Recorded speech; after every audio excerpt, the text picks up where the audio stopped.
الوداع الوداع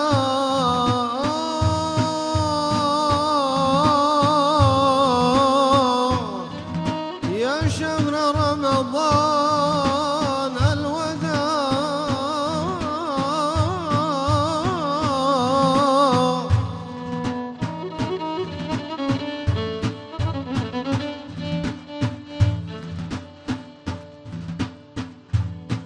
اللهم يا حنان يا الله يا منان يا الله يا ديان يا الله يا برهان يا الله يا سلطان يا سلطان يا سلطان يا الله يا مستعان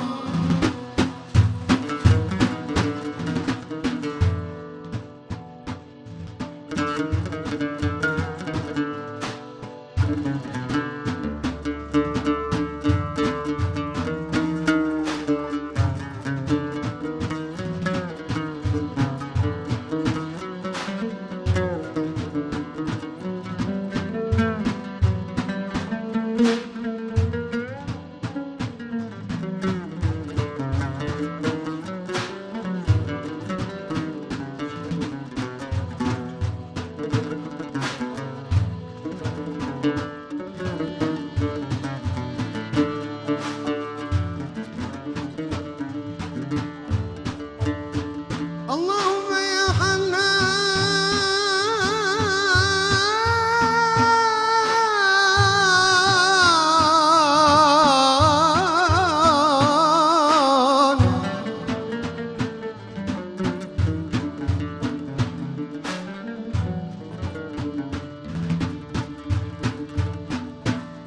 اللهم يا حنان يا منان يا ديان يا برهان يا سلطان يا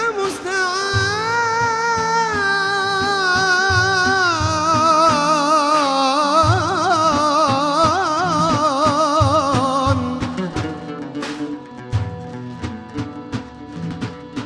يا ذا الفضل والجود والكرم والإحسان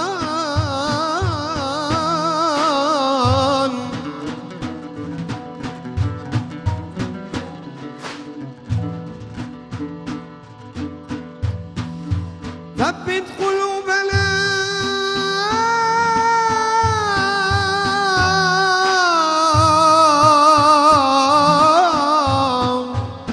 على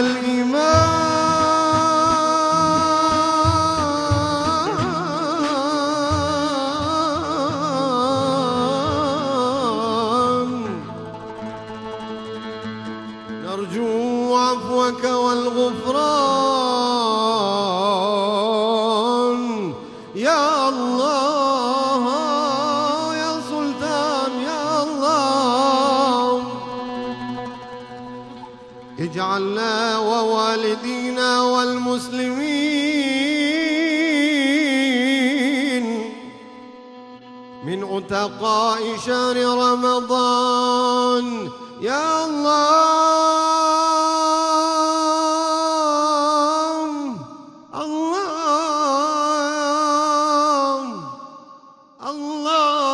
الله الله.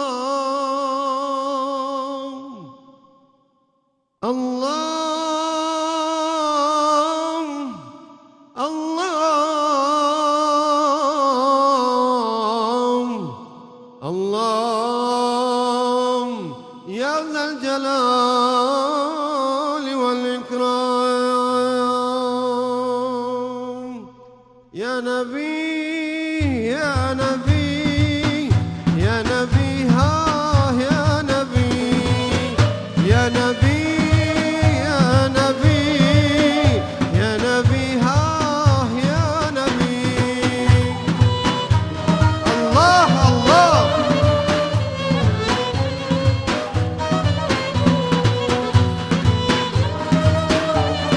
الله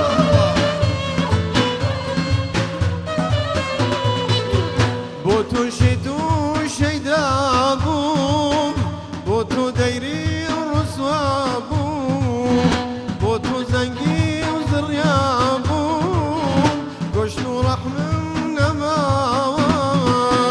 بوتو زنقي وزريابوم قشتو رحم النماوة باشا وبرواس حربي باغي قوال لبربي باشا وبرواس حربي باغي قوال لبربي قرتو ميلين لسربي كافر اسلامي ناوى يا نبي يا نبي يا نبي ها يا نبي يا نبي يا نبي يا نبي ها يا نبي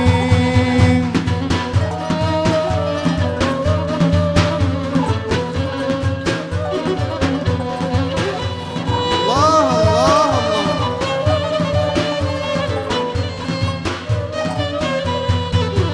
در جان چو کرد منزل جانان ما محمد صد در گشاد در دل از جان ما محمد صد در گشاد در دل از جان ما محمد ما بلبلی منالان در گلستان احمد ما بلبلی منالان در گلستان احمد ما لؤلؤیم و مرجان عمان ما محمد یا نبی یا نبی یا نبی ها یا نبی یا نبی یا نبی یا نبی ها یا نبی اللهم امين. شخو پیام عزیز به الوداع مجورد بیجون بخیر هاتن برنامه پاشیف بخیر و خوشی ایرو پازده رمضان پازده روژی بخیر و خوشی هویدارن گوت سرما وردر باس به جارک دن برنامه پاشیف وارنگین ام الهمبرون ازو حمو هوالمه تفکوما موزیکی دوباره سلاوتان لبت هو كاك بياموتي الوداع إتر اللقاء. هاتوينتا فانزي رمضانوا كا فانزا روجي رمضان من تيبراندوا إن شاء الله خوالا همولايك قبول بكار روجو كانيان بتماي خير وخوشي بو همولايك كاك بيام دست خوش به بو زور سپاس ساعت خوش ایرو تش زور زور تقریه ما آنیا آره والله مقام الصباح خوش بو الوداع يا روك الدلي صلاو الرزم هي بو همو عزيزان بو همو بيناراني بالريز وهوكاراني بالريزم كاك دكتور آدم خوشكي بالريزم زور زور بالريزم بانو دادا بانو كاك الصفحة بري بالريزم وجروبي موسيقي بالريز وهمو همكاراني ك حول أدن كي باشترين شيء ودنج ورنجي ما بمالكاني هو بقيت بخوا وقتك على الوداع دلي أمن خوم بخوم ببيري خۆم و خۆی خۆم دەکەم یعنی دەکەم بەبیری قسییان باری خۆم بەبیری گوناحەکانی خۆم دەکەم ئەوەیە کە لەناو ئەو ئەلوەداعە کە ئینشاءالله هەز دەکەی میوانێکی زۆر عەزیز دەڕوا ناشتوانی هیچ بکەین چون ئەوە مانگی زۆر زۆر بە خەیر و بەرەکەتە پڕ بەرەکەتە مانگی نزولی قورئانە مانگی ڕەحمەتە بەرەکەتە بۆ هەموو لایەکمان وەختی کە دەڕوا بڕواتە بێ وەکو میوانێکی زۆر نازدارە زۆر بەڕێزە لە دەستمان دەڕوا زۆر ناڕەحەت کورانندەیە من لە بیرم مەرحومی باوکم بە ڕەحمەت بێ بەخوا وەختی ئەلوەداع بووە هەر شەو دەگریا بە گریانەوە ئەیوە ئەوە مانگی بەرەکەتە مانگی ڕەحمەتە لە دەستمان خەریکە دەڕوا تا ئەتوانیم لەو مانگەیە ئەبێ لە فکری ئەوانەکە لە فکری خۆمان بیم لە فکری ئەوڵ و ئیمانەکەی خۆمان بیم بە فکری کەسانی دیکە بیم بە فکری جیرانەکەمان بیم بە فکری خزمەکانمان بیم کە دەستیان ناڕوە بە یارمەتیان بێم زۆر ئەو مانگە بەخوا زۆر گرینگە زۆر زەمن لێرەوە دەست پێ دەکەم پەیامی عەزیزی چونکە لە بەشی کۆتایی ڕەمەزانین ئیترەها دەرفەتەکە خەریکە لە دەستدەسی لەبەرەوە ئەم شەو ئێمە فۆکەسی زۆرمان لەسەر بابەتی زەکات و بەخشین دەبی لە ڕێگەی خۆ بۆ ئەوەی کە بزانین لە کوردستاندا پرۆسەی دابشکردنی زەکات و خێر و خێرات چۆن بەڕێوە دەچی و لە ئیسلامدا ئەم بابەتە چۆن باس زۆر باش دونك دەستگەهی خێرخوازیە ژێنێت باوەڕ دەکەم ئەوژی دەبێ چارچۆبەی هانێت کار دەکەن اینجا بەتایبەتتر لایەنی بەرپرس لەم بابەتە کە ساڵانێکە کار لەسەر ڕێخستنەوەی پرۆسی زەکات دەکات وەزارەتی ئەوقاف و کاروباری ئاینی حکوومەت هەرێمی کوردستانە و ئێمە ئەم شەو میوانێکی تایبەتمان هەیە بە ناوی وەزارەت باسی نوێترین هەوڵی وەزارەتمان بۆ دەکە ئاخۆ ئەو هەوڵانە بە کوێ گەیشتن بۆ دروستکردنی سندوقی زەکات و بۆ خۆشی ئەزمموی هەیە لە وڵاتانی تر گەڕاوە بزانین داخوا ئەم ئەزمموی ئەو وڵاتە ئیسلامیانە چۆنە لە بابەتی کۆکردنەوە و ڕێخستنی زەکات و لە کوردستاندا ئەم هەوڵانە بەچێ گەیشتووە شێخ ئیبراهیم بەرزندی لێپرسراوی توێژینەوە ئیرشاد لە وەزارەتی ئەوقاف و کاروباری ئاینی حکوومەت یارێمی کوردستان میوانمانە بەخێر بێ شێخ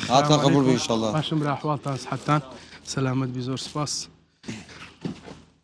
خێری هاتی سەلامەت بی زۆرماندوو نەبن خێر بێ شێخ سەلامەت بی دکتۆر گیان باشی تۆ دەزانین هەندێک تەندروستیشت باش نییە ئینشاءڵڵا باش دەبی بە سوپاسەوە وەڵامی داوایەکەی ئێمەت داوە سپاس لەگەڵ کەش و هەوای ڕەمەزان چۆنی وەڵا الحەمدولله کەشێکی زۆر خۆشە الحەمدولله و هەر ڕۆژوگرتنەکەیشی ئەم ساڵ تا ڕادێک ئاسانە الحەمدولله ئەوش ڕەحمەتی خوای گەورەیە هەستت چییە کە ئیتر ئەو شەو پەیامی عەزیزی و ئەلوەداعی بۆ ئێمە وەڵای من زۆر متەئەسر بووم بە دەنگی خوای گەورە بەرەکەت بخاتە دەنگیەوە وەڵا بۆتم کرد هەر لەوێ لەگەڵ مامۆستایەکی ترشا دانیشت بووین دوعای باشمان کرد بۆ جەنابتان و بۆ ستافی بەڕێست و بۆ ڕووداویش کە بۆتە هۆ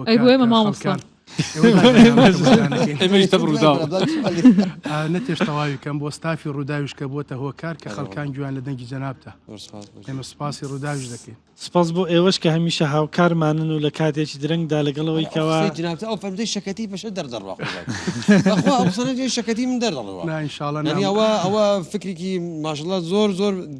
فکرێکی کراوەیە قوربانگە ناقوربان جەنابەت ئینشاءڵڵا ئەوانی کە ئەمسالی جەنابتن لەو بواریا ئیش دەکەن ئێمە بە فەخرەوە فەخرتان پێوە دەکەن زۆر سپاس بۆ جەنابەت زۆر سپاس بۆ شایەکی گەورەتان پڕ کردوێتەوە زۆر سپاس بۆ زۆر سپاس شێخ ئیبراهیم ئێوەش کە لەسەر ڕای ئەرکتان لە مزگەوت لە خوتبە و لە جەماعەت و خەڵکی زۆر ڕوتان تێدەکە و پرسیاری شەرعی هەیە و کێشی کۆمەڵایەتی هەیە و ئەرچیشتان لە وەزارەت و لەگەڵەوەشدا هەمیشە هاوکاری ئێمن بە سوپاسەوە تەمەند درێژ بن و تەندروست باش بن ئینشاءڵڵا باسی چی زەکات دەکەین ئەم شەو لەگەڵ جەنابەت بە تایبەتتر زۆر جار لێرە و لەوێ گلەیی دەکرێت لەوەی کەوا لە کوردستان پرتەوازەی یەک هەیە لە دابەشکردنی زەکات تۆش هاوڕای لەسەرەوە بەڵێ بەڕاستی ئێمە چەند ساڵێکە لە وەزارەت خەمی ئەوەمانە کە بتوانین هاوکاری هاونیشتیمانیان بین و هاوکاری خەڵکانی خۆمان بین بۆ ئەوەی کە زیاترین هاوکاری زەکات سەدەقا خەمی ئەوەمان بێ کە بتوانین ئەو خەڵکانە سوود لەو بواریا وەربگرن چکم کاک دکتۆر ئادەم و برادەران لێتان ناشارمەوە ئەو داتانی کە باسی هەژاریەکە لە جیهانە زۆر ڕێژەکەی بەرزە ئاخر داتا دەڵێ نزیکەی 3 ملیار و کەسر خەڵکی لە جیهانە فەقیر و هەژارن کە نزیکەی نیوە بووتەوە و ئەوشمان لەبێت نەچ ئێمە لە وڵاتێکە ئەژین وڵاتێکین دائیمەن نەهامەتی ناڕەحەتی ناخۆشی تووشی میلەتەکەمان بوو جەنگە ئاوارەیە شەڕە دابەزینی نرخی پارەیە و وەلحاسە کۆمەڵی ئەموری سیاسی کە تێکەڵ بە ژیانی خەڵک کراوە لە وڵاتانی دەوروبەرمانەوە ئەوە هەمووی تەسیری لە تاکی کوردی کردووە و وڵاتان هەموو خەمی خۆیان خواردووە لە بواری زەکاتە بۆ نمونە دوو دەستگای زۆر گەورە هەیە لە جیهانی ئیسلامیە یەکیان ئیتیحادی زەکاتێکەوە 31 دەوڵەت بەشدارن لە مەقڕەکەی لە سوودانە ئەوەی تریان یەکێتی کۆکردنەوەی زەکات کە ئەویش مەقڕەکەی لە ئەندەنووسایە چەندین وڵات لە جیهانی ئیسلامیە بەشدارن و خەڵکان کوردستان بەشدارنی هەڵبەت نەخێر عراقیش بەشدارنی وڵاتانی دەوروبەر وڵاتانی کەندا وڵاتانی عالەمی ئیسلامی ڕێژەکەی لە 30 وڵات زیاتر تێدەپەڕێ کە هەمویان سندوقی زەکاتیان دامەزراندووە بە یاسا و واریدات و داهاتی ئەو سندوق زەکاتە بەپێی ئەو بەداداچوونەی کەوا من کردومە ساڵانە بۆ نمونە وڵاتێکی وەکو ئیمارات کە لە 2004 ئەو سندوقی دامەزراندووە داهاتی ساڵی 2023 63 میلیۆن دلار بووە وڵاتێک وەکو ئوردن کە دراوسەی ئێمەیە کە زۆر سندوقەکەیانیش زۆر نییە ماوەکەی نزیکەی 55 میلیۆن دلاریان کۆ کردوێتەوە لە پارێ زەکات و سەدەقە بەێ سەدای ینی ئانەکە هەگەر چێ بدرۆژێ بێدە فرۆژەیە هاانێ برێکەوێ و هەڕوو و ینی تێکەوێ وارێ پراتیکێت عملی ینی ئەوێ خەلک مەجبور ببن بدن یا هەر کەس بکێفا خۆی بدیانە ئەو دوو سیستەم هەیە ئێمە دوو سیستەم دەبینین لە وڵاتانی ئیسلامی بۆ ئەو بوارز بوارێکی ئەوەی جەنابتەکە یەکەم باس دەکەی ئەو کەسانی کە انتسابەکەن بۆ ئەو سندوقە بە ئیجباریە دەبێت ساڵانە سندوق بە سیستەمێکی ئەلکترۆنی تایبەت لە واریداتی شەریکە لە واریداتی سەرمایەدار ساڵانە زەکاتەکەی بۆ دەردەکەن بە عملێتێکی حیسابی دادپەروەرانە دەچێتە ئەو سندوقەوە بە ڕەزامەندی خۆی و بە شەرتی خۆی کە ئایا زەکاتەکەی ئەوێ لە چی سیکتەرێکا سرف بکە ئایا دەیەوێت بۆ مناڵانی بڵین ئەوانی کە بێسەرپەرشتیارن ئایا بۆ قوتابیانی علم ئەوێ ئایا ئەوێ و بەرهێنانی تیا بکە لە زەکاتەکەی بۆ ئەوەی کەوا بۆ نمونە بەتاڵەنەیە لێ ئەوانی کە کاریان نیە کاریان بۆ بدۆزێتەوە ئایا ئەوێ بۆ مستەشفایەک دروست بکە ئەوانی کە نەخۆشی کوشندیان توش دەبێ بۆ ئەو خستەخانەیە پارەکەی سرف کرێ بەپی ئارەزووی ئەو کەسەی کە پارەی لێ وەردەگیرێ ئەوە بۆی سرف دەکرێت بەشی دووەمیان ئارەزوومەندانەیە من ئەم ساڵ دەڕۆم زەکاتەکەی خۆم تەستیم بۆ سندوقە دەکەم ئەو سندوقەیش کاریگەری زۆر لە کۆمەلگایە ڕنگ دەداتەوە کاتێک کە تو پرۆژەی جوانت هەیە تەقسیماتی خۆی هەیە یارمەتیتیایە بەڵام وە بەرهێنانی تێدایە ئەوە گرنگە ئەو سندوقەوە بەرهێنانی تێدا دەکە وڵاتێکی وەکو مالیزیا کە زۆر پێشکەوتووە لەو بوارەیە مالیزیا ساڵی یەکەم بۆ نمونە 5 میلیۆن دلاری دەستکەوت بۆ ساڵی دووەم لە 125 داهاتی خۆی زیاد کرد لەبەرەوەی وە بەرهێنانی تیا کرد لەو بواری خۆیە و خەڵکانی خۆی قەناعەت پێهێنا کە باشترین ڕێگا بۆ ئەوەی کەوە زەکات و خێر و سەدەقات کۆ بکرێتەوە بگێتە دەستێکی پاک و بە دەستێکی محتاج بگە لە ڕێگەی ئەو سندوقەوەی بۆیە وڵاتانی وەکو مالیزیا وڵاتانی وەکو سعودیا وڵاتی کوێت کە لە ساڵی 1970ەوە بە یاسا سندوقی زەکاتی هەیە گەشتووەتە نزیکەی 200 میلیۆن دلار بە ساڵانە کۆی دەکاتەوە و دابەشی دەرەوەی کوێت و ناوەی کۆچیەکە ئێستا ئێمە زۆر جار ئەو کەسانی کە ئاوارە دەبن لە وڵاتان سندوقی ئومەمی متحیدە سندوقێکی تایبەتی هەیە سندوقی کۆکردنەوەی زەکات بۆ ئاوارەکان پارەکە نزیکەی 250 میلیۆن دلاری کۆکردوتە لە پارەی زەکاتی ئەو ڕێکخراوە خۆرخوازی ئیسلامیانی کە زەکاتیان هەیە حتا بۆ دەرەوەی شاناردە دەکرێت پرۆژەیەکی زۆر گرنگە لە هەموو وڵاتێک تا دەبێت خاوەنی بێ ئەو پرۆژەیە حق هەمومان خۆمان بکەینە خاوەنی ئەو پرۆژەیە هەنگاوی زۆر گەورە بە کۆمەلگا دەنا گەنجان لە بێکاری ڕزگار دەکات وڵاتێکی وەکو جەزائیر لە ماوەی 3 ساڵە توانی 10,000 گەنج لە بێکاری ڕزگار بە داتا 10,000 گەنج تۆ لە بێکاری ڕزگاری دەکەی دەخیتە سەرکار دەیان هزار کەس پرۆژەی بچووک و بە قەرضی حەسەنە و بە مورابەحە و بە هەموو ئەو پرۆژە ئیسلامیانی تر کە ڕێگە پێدراوە خەڵکان لە نەهامەتیەوە بۆ زەکات دەرکرد خەڵکێک زەکاتی وەرگردووە ئێستا خۆی بەشدارە لە سندوقەکە کە زەکات دەردەکا باشە شێخ ئیبراهیم پرۆژەی دامەزراندنی سندوقی زەکات لە هەرێمی کوردستان بەڵێ بەکوێ گەیشتووە ئێستا پێشتر گفتگۆی لەسەر کرابوو بەڵێ ئێستا ڕێگری و ئاستەنگیەکان چین لە ڕاستیدا لە ساڵی 2010 ئەو ستافە بەڕێزانی ئەو برا بەڕێزانی ئێمە کە لە وەزارەت کاریان کردووە پرۆژەیەکیان ئامادە کردبوو و پێشکەش بە مەجلیسی شوڕای هەرێم کرابوو و برادرێکی خۆشەویستمان دکتۆر بەهادین کە مامۆستایە لە زانکۆی سۆران تێزی دکتۆرای لەسەر ئەو پرۆژەیە ڕەشنووس بوو لە وڵاتی مالیزیا بەدەست هێنا ئێمە کە ئەم کابینەیە دەست بەکار بووین جەنابی وەزیر و ستافی وەزارەت و بە هەماهەنگی لەگەڵ یەکێتی زانایان بە هەماهەنگی لەگەڵ کەسانی پسپۆڕی یاسایی ئەکادمی زانکۆ کەسانی شارەزا ئەوانە هەموو کۆبوونەوات و بابەتێکی زۆرمان کەڵاڵە کرد پرۆژە یاساکەی 2010 تێزی دکتۆراکەی ئەو برابەڕێزەمان کە باسم کرد خۆشمان لە وەزارەت پرۆژێکمان ئامادە کرد هەمومان لێکدا هەمومان لێکدا پرۆژەیەکی زۆر تۆکمە و باش و ڕێکوپێکمان ئامادەیە لەگەڵ ئەوەیشدا لە عێراقا یاسایەکمانێ ژمارە 55 ساڵی 1970 ئەو یاسارە بەرکارە لە کوردستانە چکم دیوانی وەقفی سنی ئیش بە و یاسایە دەکا ئێستا لە بەغدا سندوقی کۆکردنەوەی زەکات و سەدەقات هەیە لە دیوانی وەقفی سنی کە وزارەتی ئەوقافی عێراقی ڕابردوو لەو سەردەمەوە بەردەوامی هەیە ئێمە لە وەزارەت ئیشەکانمان تەواو بووە بەڵام بەپێی ئەو پرس و ڕاو بۆچوونەیکەوە لەگەڵ شارەزایان و لەگەڵ برایانمان لە یەکێتی زانایان و لەگەڵ یاساناسان و لەگەڵ زۆربەی خەڵکی کوردستان وامان پێ باش بوو زیاتر دراسە بکرێ هەنگاومان نەناوە بۆ دانانی سندوقەکە وامان پێ باشە خەڵچکم ئەم سندوقە تەبیعەتی وایە بە تەنها وەزارەتێک ناڕواتە ڕێەوە تەسەور کە لە وڵاتی وەکو کوێت دەستەیەکی سربەخۆیە بۆ نمونە بەڵام لە زۆربەی وڵاتانیش سەر بە وزارەتی ئەوقافە جەنابی وەزیر دەبێت سەرپەرشتی ئەو سندوقە بکە مەجلیسێکی ئیدارەی دەبێت ئەو مەجلیسە ئیدارەیە تەسەڕفات بەو سندوقەوە دەکات ئێمە لە وەزارەت هەمووشتمان ئامادەیە بەڵام پێویستیمان بە زیاتر دراسەکردن و زیاتر وەرگردنی پێشنیار بۆ ئەوەی کە دامەزرا هەنگاوی باش بنابەرەوە پێشەوە زۆر باشە قوربانگیان ئامارتان هەیە جنابی بەڕێز شێخ ئیبراهیم بەڕێز کە لە هەریمی کوردستان چەند کۆمپانیا تۆمار کراوە چەند دەوڵەمەند هەن چەند سروەتمەند هەیە ئەو سندوقانە کە باست کرد کە لە داهاتوو ئەو سندوقە چەند لە داهاتوو چەند سندوقی زەکات لە کوردستان دەبێت و چەند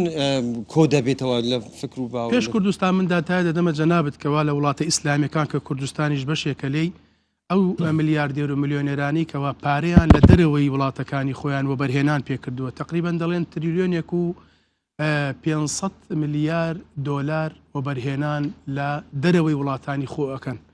تەنها ئەو زەکاتە ئەگەر دەربکرێ تەنها زەکاتی ئەو تریلیۆنە و 500 میلیارە کە دەربکرێ فەقیر بە هیچ شێوەیەک لە وڵاتی ئیسلامیەکان نامێنێ بۆ نمونە ئێمە زەکات کاتێکە وەردەگیرە هەمومان دەزانین زەکات پارەیە زەکات لە هەموو ئەو تیجارەتانی کەوا دەکرێت بەڵام زەکاتی نەوتی شەیەخۆ زەکاتی پێوت لێ ڕەکائز لە خومسی وەرئەگیرە بۆ نمونە ئەگەر داتایکی بەسیتت بدەمێ ئەو ئەگەر وڵاتان 30 میلیۆن بەرمیل نەوت لە ساڵێکە هەناردەی دەرەوە بکەن بە 70 دلاری حساب بکەین ئەلەو 70 دلارە و لەو 30 میلیۆن بەرمیلی ڕۆژانە نزیکەی 800 میلیارد دلار زەکاتی ئەو نەوتەیە لەو 800 میلیارد دلارە نزیکەی 150 میلیاری دلار باز دەکەم زەکاتەکەیەتی باشە ژمارەی چەند پێشوازی لێ دەکەن ئەو دەوڵەمەندانە بەس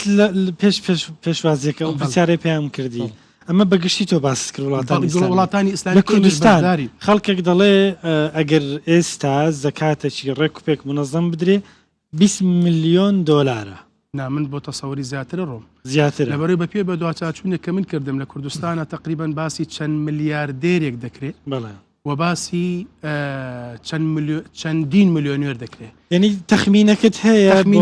بە تەسەوری من لە کوردستانە ڕێژی زەکات دەرکردن 50 میلیۆن دلار تێدەپەڕێنێ ئەگەر بە حەقیقەت دەربکرێ 50 میلیۆن دلار زەکاتێکی زۆری لێ دەردەچێت ئەگەر 50 میلیۆن دلار بخرێتە ناو سندوقێک و بە ڕێکوپێکی بۆ بەرهێنانی کاری تێدا بکرێ بۆ نمونە شەرعیەوە دروستە بەرهێنان بە پارەی زەکات بکرێ بەڵێ دەتوانی و بەرهێنان بە پارەی زەکات پێ فی سەبیل الله و حەقلێکە لەو حەقلانەوە لە زەکاتە تیاتی هەموو وڵاتانیش وا دەکەن هەموو وڵاتان ئیشی عقاراتی پێ دەکەن بە پێی زەکات دەرکەر ئەو کەسەی کە زەکات دەرەکات دێ دەڵێ کاکە جا من ئەمەوێ لەو سیکتەرەیە ئیشی بکەی جەنابەت دەتوانی لە بواری عقاراتە لە بواری ئەسهومە لە بواری هەر بوارە لەو بوارانە چکم پارەکەت زیاد دەکات ئوسوڵەکەی خۆشی دەمێنێتەوە پرۆژەی خەستەخانەی پێ دەکەی پرۆشتی زانکۆیەکی پێ بکە کوڕی بێ باوک و مناڵی شەهید و مناڵی پێشمەرگە و مناڵی کەم دەرامەت لەو زانکۆیانە بە بەلاش وەربگرە بەڵام تۆ مەولی تەیە خەڵکی تر بە پارە دێ دەخوێن باشە اینجا پرسیارەکەی پێیان عرضم گرنگە بۆ چەند ینی پێتان وایە چەند پێشوازی لێ دەکەن لەو چۆن متمانەی خەڵک بەدەستدەین بەوەیکەوە خەڵک پارەی خۆی بخاتەنە ئەو سندوقە بزانی لە دەستێکی ئەمینە و بە شێوەیەکی شەرعی دەگاتە ئەوە بۆ ئەمە من 2015 لە ڕوودا و تیمێک بووین گەڕین لە وڵاتانی عەرەبی ئیسلامی لە بەیروت چوومە سندوقی زەکات کە سونیەکان بوو بە دەوڵەمەندێک هات مەبلەغی پارەی باشیدانە لە سندوقەکە بەو دەوڵەمەندەم وت چۆن ئەتوو متمانەت هەیە بۆیکەوە ئەو پارەی داتنا دەگاتە شوێنی خۆی وتی مفتی بەرپرسی یەکەمی ئەو سندوقەیە و من لە قیامات ملی مفتی دەگرم دەڵێم خوایە ئەمن تەسلیمی ئەوم کرد چۆن ئەو متمانەیە لە کوردستان دروست دەکرێت وەی کێشەیەکی گەورەمانەیە لە کوردستانە بەداخەواڵێم هەر کات حکوومەت سەرپەرشتی هەر پرۆسەیە بکە ئەو جا چەند کەسێکی لێ ڕاست دەبێتەوە ئەو کەسانە دوو جۆرن جۆریان ئەیخەنە مەرامی سیاسیەوە کە پێیان خۆش نییە ئەم کوردستانە هەر شتێکی تیاابێ بۆ نمونە هەر هەنگاوێک دەنەی ئەوان بە بابەتێکی سیاسی محارەبەت دەکەن کۆمەڵێکی زەرمەند دەبن ڕاستێکی لە دانانی ئەو سندوقا لەوە زەرمەند دەبن تۆ ئێستا ببینە لەم کوردستانە هەموو کەسێک پاری زەکات وەردەگرێت لە دەوڵەمەنان و دەڵێ من تەوزیع دەکەم یعنی خۆی خەڵکان زۆر جا باس مامۆستایانی ئاینی دەکەن نەخێر من شۆفێری تەکسی دەناسم هەموو ساڵێک دەوڵەمەنان پارەی دەدەنێ یاڵڵا کە تەوزیعی دەکات کە خەڵکانێکی ترێ دوکاندارە خەڵکانێکی تر هەیە مۆزەفە هەموو ئەمانە خەریکی کۆکردنەوەی ڕەنگە وەکو پێویست نەیگەین لە شوێنی ئەگەر حەمەکو پێویست بگەیتە شوێنی خۆی ئەو هەموو هەژارە نابینی کە یەقەمان دەگرن کە دێن لە دەستگا خێرخوازیەکان کە خوای گەورە جەزایان بداتەوە من ئەوەندە دەڵێم ئەو پرۆژەیە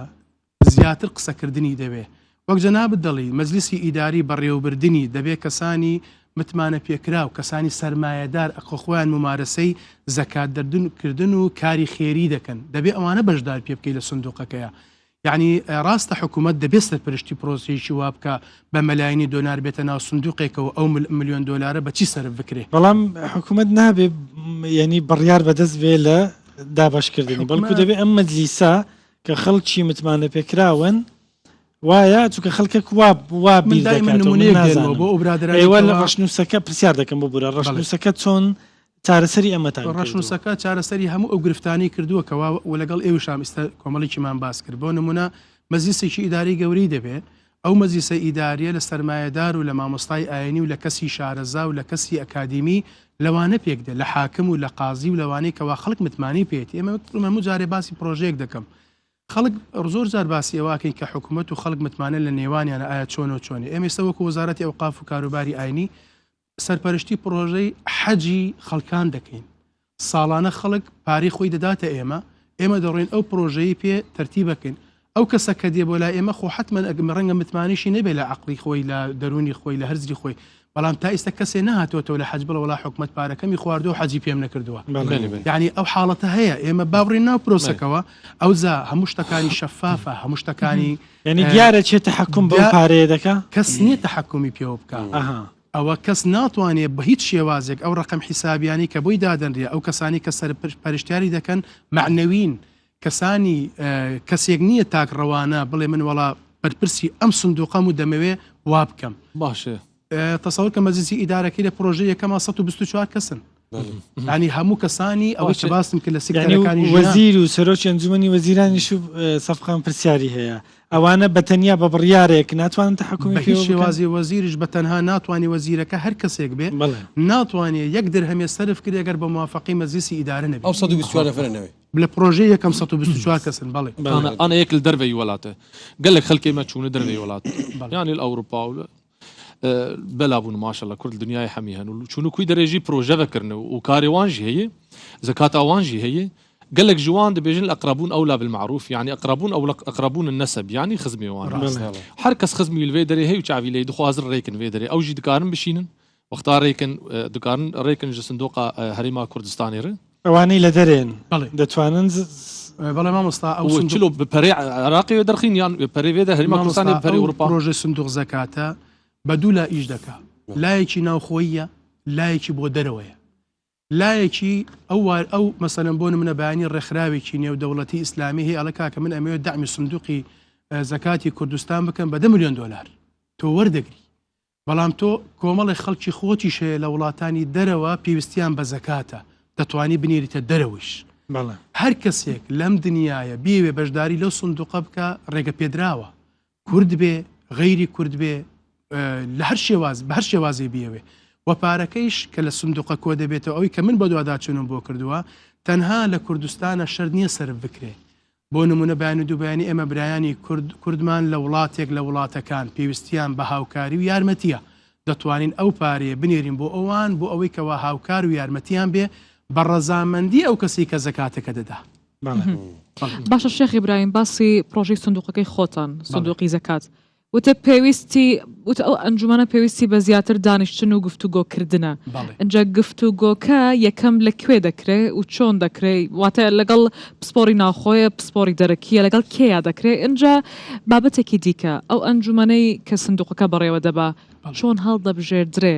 ئەو ئالیەتەتان دەستنیشان کردووە بە دەنگدانی ڕاستەوە خۆیە بە نوێنەری وەزارەتەکانە چۆنە؟ لە ڕاستی دەپرسیارەکەی دووەمت ئەو ئەنجومەنەی کەوا دادەمەزرێ حتمەن ئالیاتی خۆی هەیە و کەسەکانیش دەستنیشان کراون کە چێن بەشدارن لەو مەزیسە لەو مەزیز ئیدارەی کە بەڕێوەی دەبا و ئەو مەزیسێکەوە من باسی دەکەم لەو خەڵکە زۆرەی ئەوانن کەوا لەگەڵ فکرەی کۆکردنەوەی سندوقەکەن بۆ نمونە ڕەنگە بەیانی سەرۆکی ڕێکخراوێک بێ ڕێکخراوی خێرخوازی لەم کوردستانە کار بکە بڕوای بەوەیەکەوە بێ هاوکاری سندوقەکە بێ سیکتەرێک لەو سیکتەرانی کەوا لە ناو سندوقەکە هەیە بە سەرپەرشتی ئەو ڕێکخراوە دەبی بۆ نمونە بەیانی دوو بەیانی ئەو سندوقە کە دادەمەزرێ سیکتەرێکی گەورەی ئەوەیە کە وزارەتێ لە وزارەتەکان دەبێت تیابێ بۆ ئەوەی کەوا هاوکارمان بێ بۆ گەیاندنی ئەو پارەیە یاخود بڕیارێک بدەین ئەویش بەشدار بێ لە بڕیاردانەکەی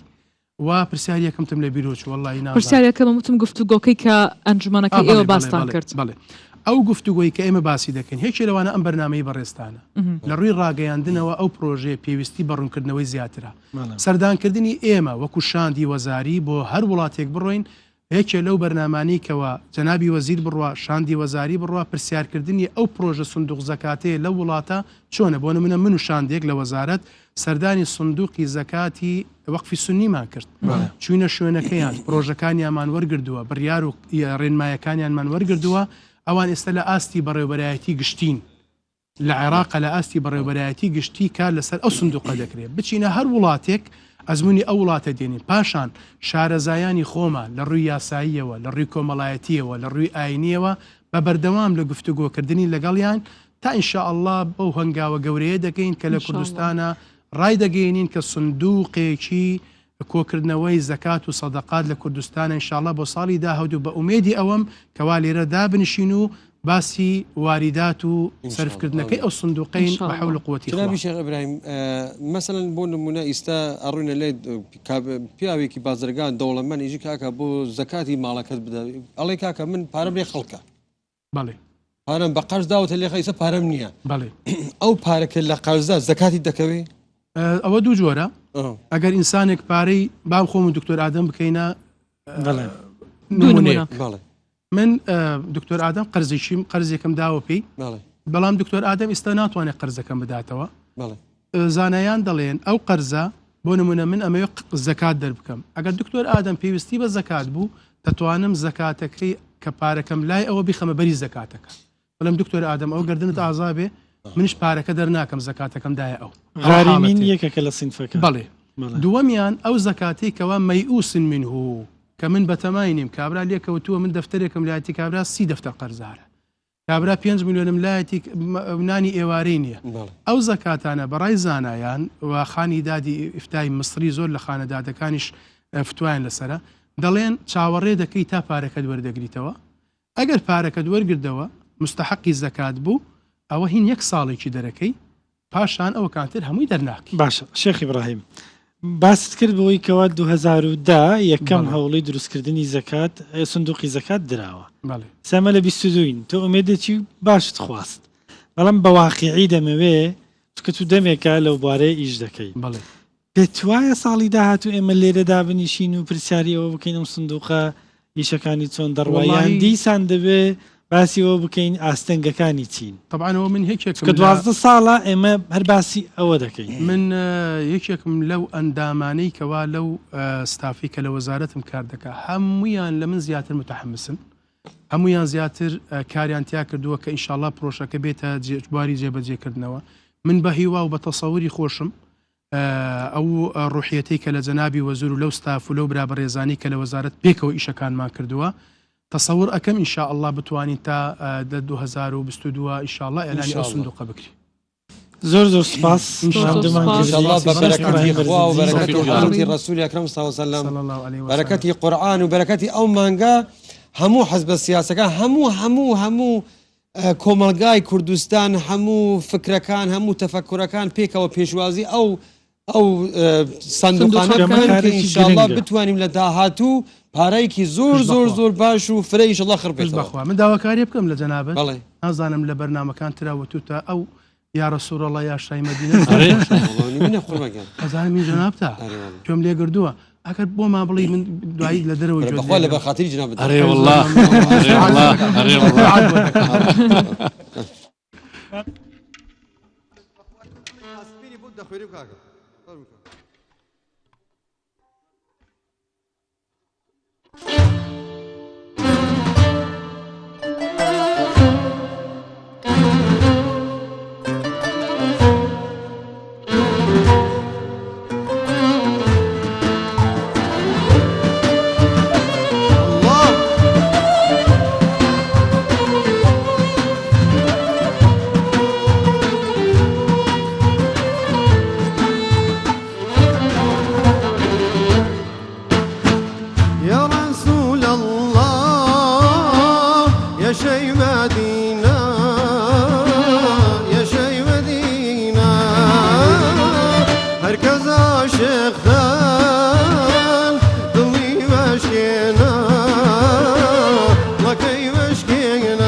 هەروەک حاجیان بکێشم ناڵە دەبڵێم عەزیزم محەممەد ناوە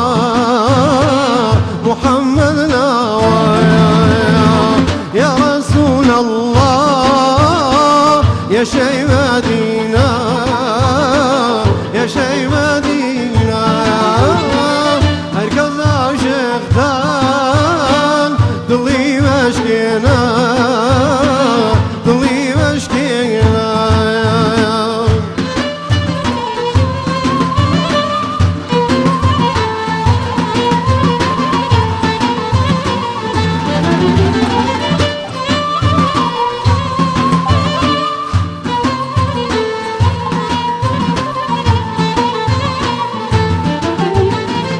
ڕێگەی مەدینە بکێڵ البەگۆڵ ئەوی بۆ بێنن عەزیز بەدیدە و بەدڵ یا ڕەسوول الله یا شەی مەدینە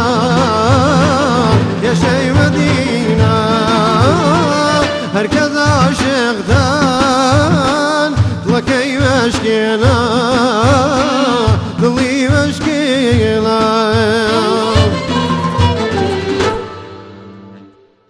يسعد خوش دەست خۆش پەیامی عەزیزی والله سپاسی جەنابەت دەکەم زۆر سپاس دوای خێرمان بۆ وادنت هەر بابنێلی ئینشاءالله دوای خێرمان بۆ والله بۆ دەکەم لای بەڕێزم زۆر خۆشحاڵم قوربان زیاتر بۆ ناسینی جەنابەت لە خزمەتدا بم لەو زارە عەزیزی برا زۆر عەزیز زۆر بەخێر زۆر بەخێر بێ گەورەت کردین مامۆستا گەورەت کردین لای بەڕێز دەست خۆش پەیامی عەزیزی کاک پێم طبعا من پرسیارێکم لێ هەیە بەڕاستی بینیم لە ناو خوێندنی مناجاتەکە دڵت پڕ بوو ئەو شەو هەر زۆر دڵی پڕا وقتێکە بان و دادەبان ئەو شەو بۆ دڵەتەوەندە ئەم شەو زۆر لە ئەلبەتای بە ئیحساسی باش بەڵام ئەم شەو بەڕاستی زیاد لە حەدە بەسم شەو زۆرترە وقتێکە هیوەداعەکە دکتۆر ئینسان ئەگەر تەسەور بکە بەڵێ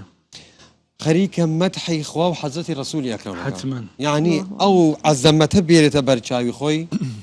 حتما دڵی پڕەبێ دڵی پڕ لە ئەسووتێ ڕاستە ئەو دۆستانە ئەو ئەولیای خوا وەکو حەزەتی شێخ عەبدولقادری گەیلانی قدس الله سره العزیز شێخ مەولەنا خالدی نەقشبەندی شێخ عەبدولڕەحمانی خالد شێخ حەسەنی بەسری شێخ جونەیدی بەغدادی شێخ داودە تایی ئەو هەموو بزرگوارانە وەکو منسوورە حەلاجی جێ ئەزان مەی جۆرایی دادن بە منسوور ئەنە الحەق میزەد و بەردار شد مەست ئەڵێ لە عشقی خوا جورعەیەکیان بە منسووری حەلاجدا وتی ئەنە الحەق و چوە لەسەر دارەکە اینجا هەر لەسەرەوە حەلاج دەڵێ مزجت روحك في روحي كما تمزج الخمرة بالماء الزلال فإذا مسك شيء مسني فإذا أنت أنا في كل حالي دەڵێ ڕۆحی من و تو ینی ئەوەندە خۆشم ویست ئەو خوددایە ئەوەندە خۆشم ویستی تر وەک ئەو وایەکەوە ئەوەی حلول و ئیتیحاد وەکەوە وایە بووە ینی خوا بووە بتە بەشێک لە من و من بوومە بەشێک لە خوا یعنی ئەمە تعبیرێکی مەجازیە لە عشقی خوا کاکە سەفخەگیان جنابە چیت هەیە بەمە برێم لەو شەوە والله ئیرۆ کاک پێیام بەدەرلۆگەلکی خۆش بکەی خۆشم تە دسترانگوتێن ئەس تاگرتی موسیقا هەناتی ئەزی ئاە هەرم فەرمو کاکە تو ئەوەی خۆت بڵێ ئێمە بەردەوام دەبین دواتر لەسەر بابەتی زەکات دوو میوانی ترمان هەیە کە لە ڕوانگەی جیاوازەوە درێژە بە گفتوگۆکانمان دەدەین بەڵام دوای ئەوەی کە سەفخانیش ئاوا بەو هەستەی کە شەوانە مناجاتمان بۆ دەڵێ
أول كيار دامي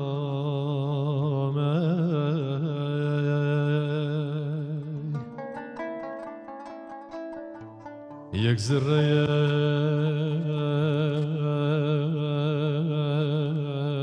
عنايات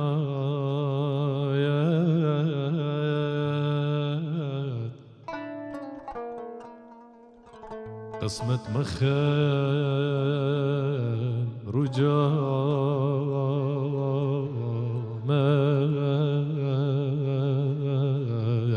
إيد دفتر هدايات قسمة مخان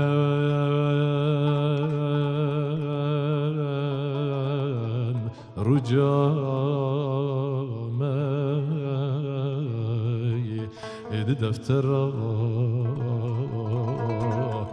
هدايات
حسن وجمال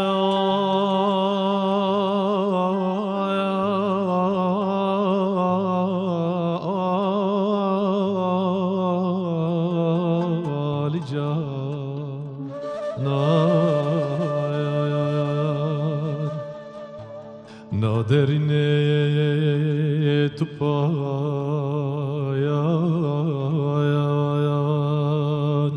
هرچی نبی بدایت اصلا نهایت نهایت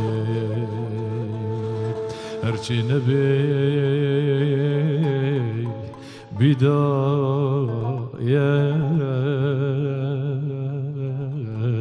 اصلا نهایت نهایت فيض علوم حكمات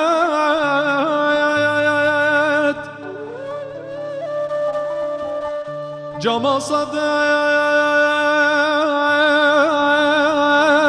صداب كوغيراي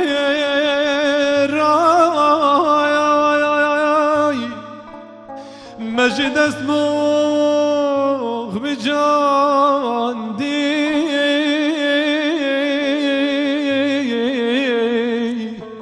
اي بمصحفه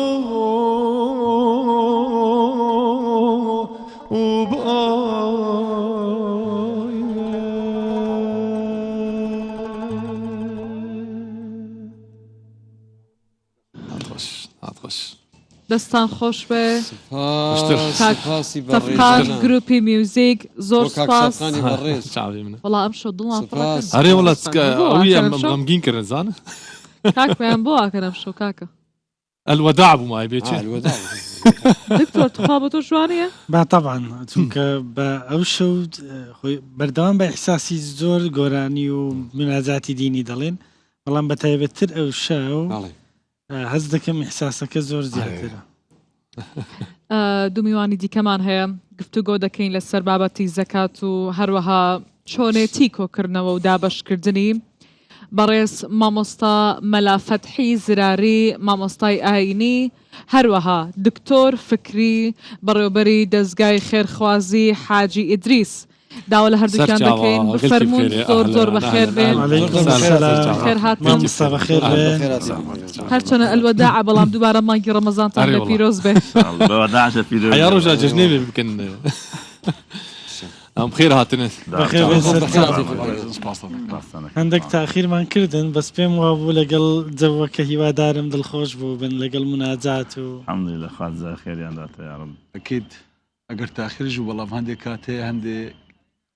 جەوی تایبەت پیاوی دڵخۆش دەکات خۆشحاڵ بوون پێیتان خيري تلا مامۆستا فەتحی لە تۆ دەست پێ بکەین لیژنەی باڵای یان با بڵێن ئەنجومەنی باڵای فتووا لە هەرێمی کوردستان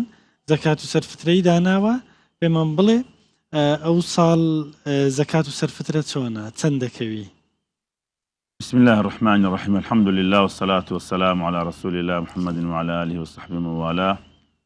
ربنا آتنا في الدنيا حسنة وفي الآخرة حسنة وقنا عذاب النار ولا طبعا دەستخۆشی لە لیژنەی بالا دەکەن الحمد لله کە ساڵانە بەوردی متابعی شەکان دەکەن الحمد لله خوا خێریان بنووسی یا ڕەبی بەڵام هەندێک گۆڕانکاری دروستەبی ساڵانە لەهێ خەڵکەکەیە لە حکمت و میکانیزمی شتەکەی تێنەگا زۆر جا خەڵک دەنێ مامۆستا گۆ فرانسا لە فتوایەک دەنێسە فتوایەشکەیە بەڵێ مەسەن لۆ نمونە ساڵانی ڕابردوو لەهێ لە 5 میلیۆن 4 میلیۆنی زکات دەکات ئێستا لە 700 دەکەوی بخۆی تەمەن لە شەرعدا لە زمانی پێغەمبەری عەلەیهی سڵاو وەسەلام تاکو برێم بەو ئاخیرانەدا یعنی ئەوەی کە معاملەی پێدەکرا زێر و زیو بوو دا ئێستا کەش تەبعا هە لەسەر ئەساسی زێر و زیوەکەی دەخستێنێ بەڵام دیارە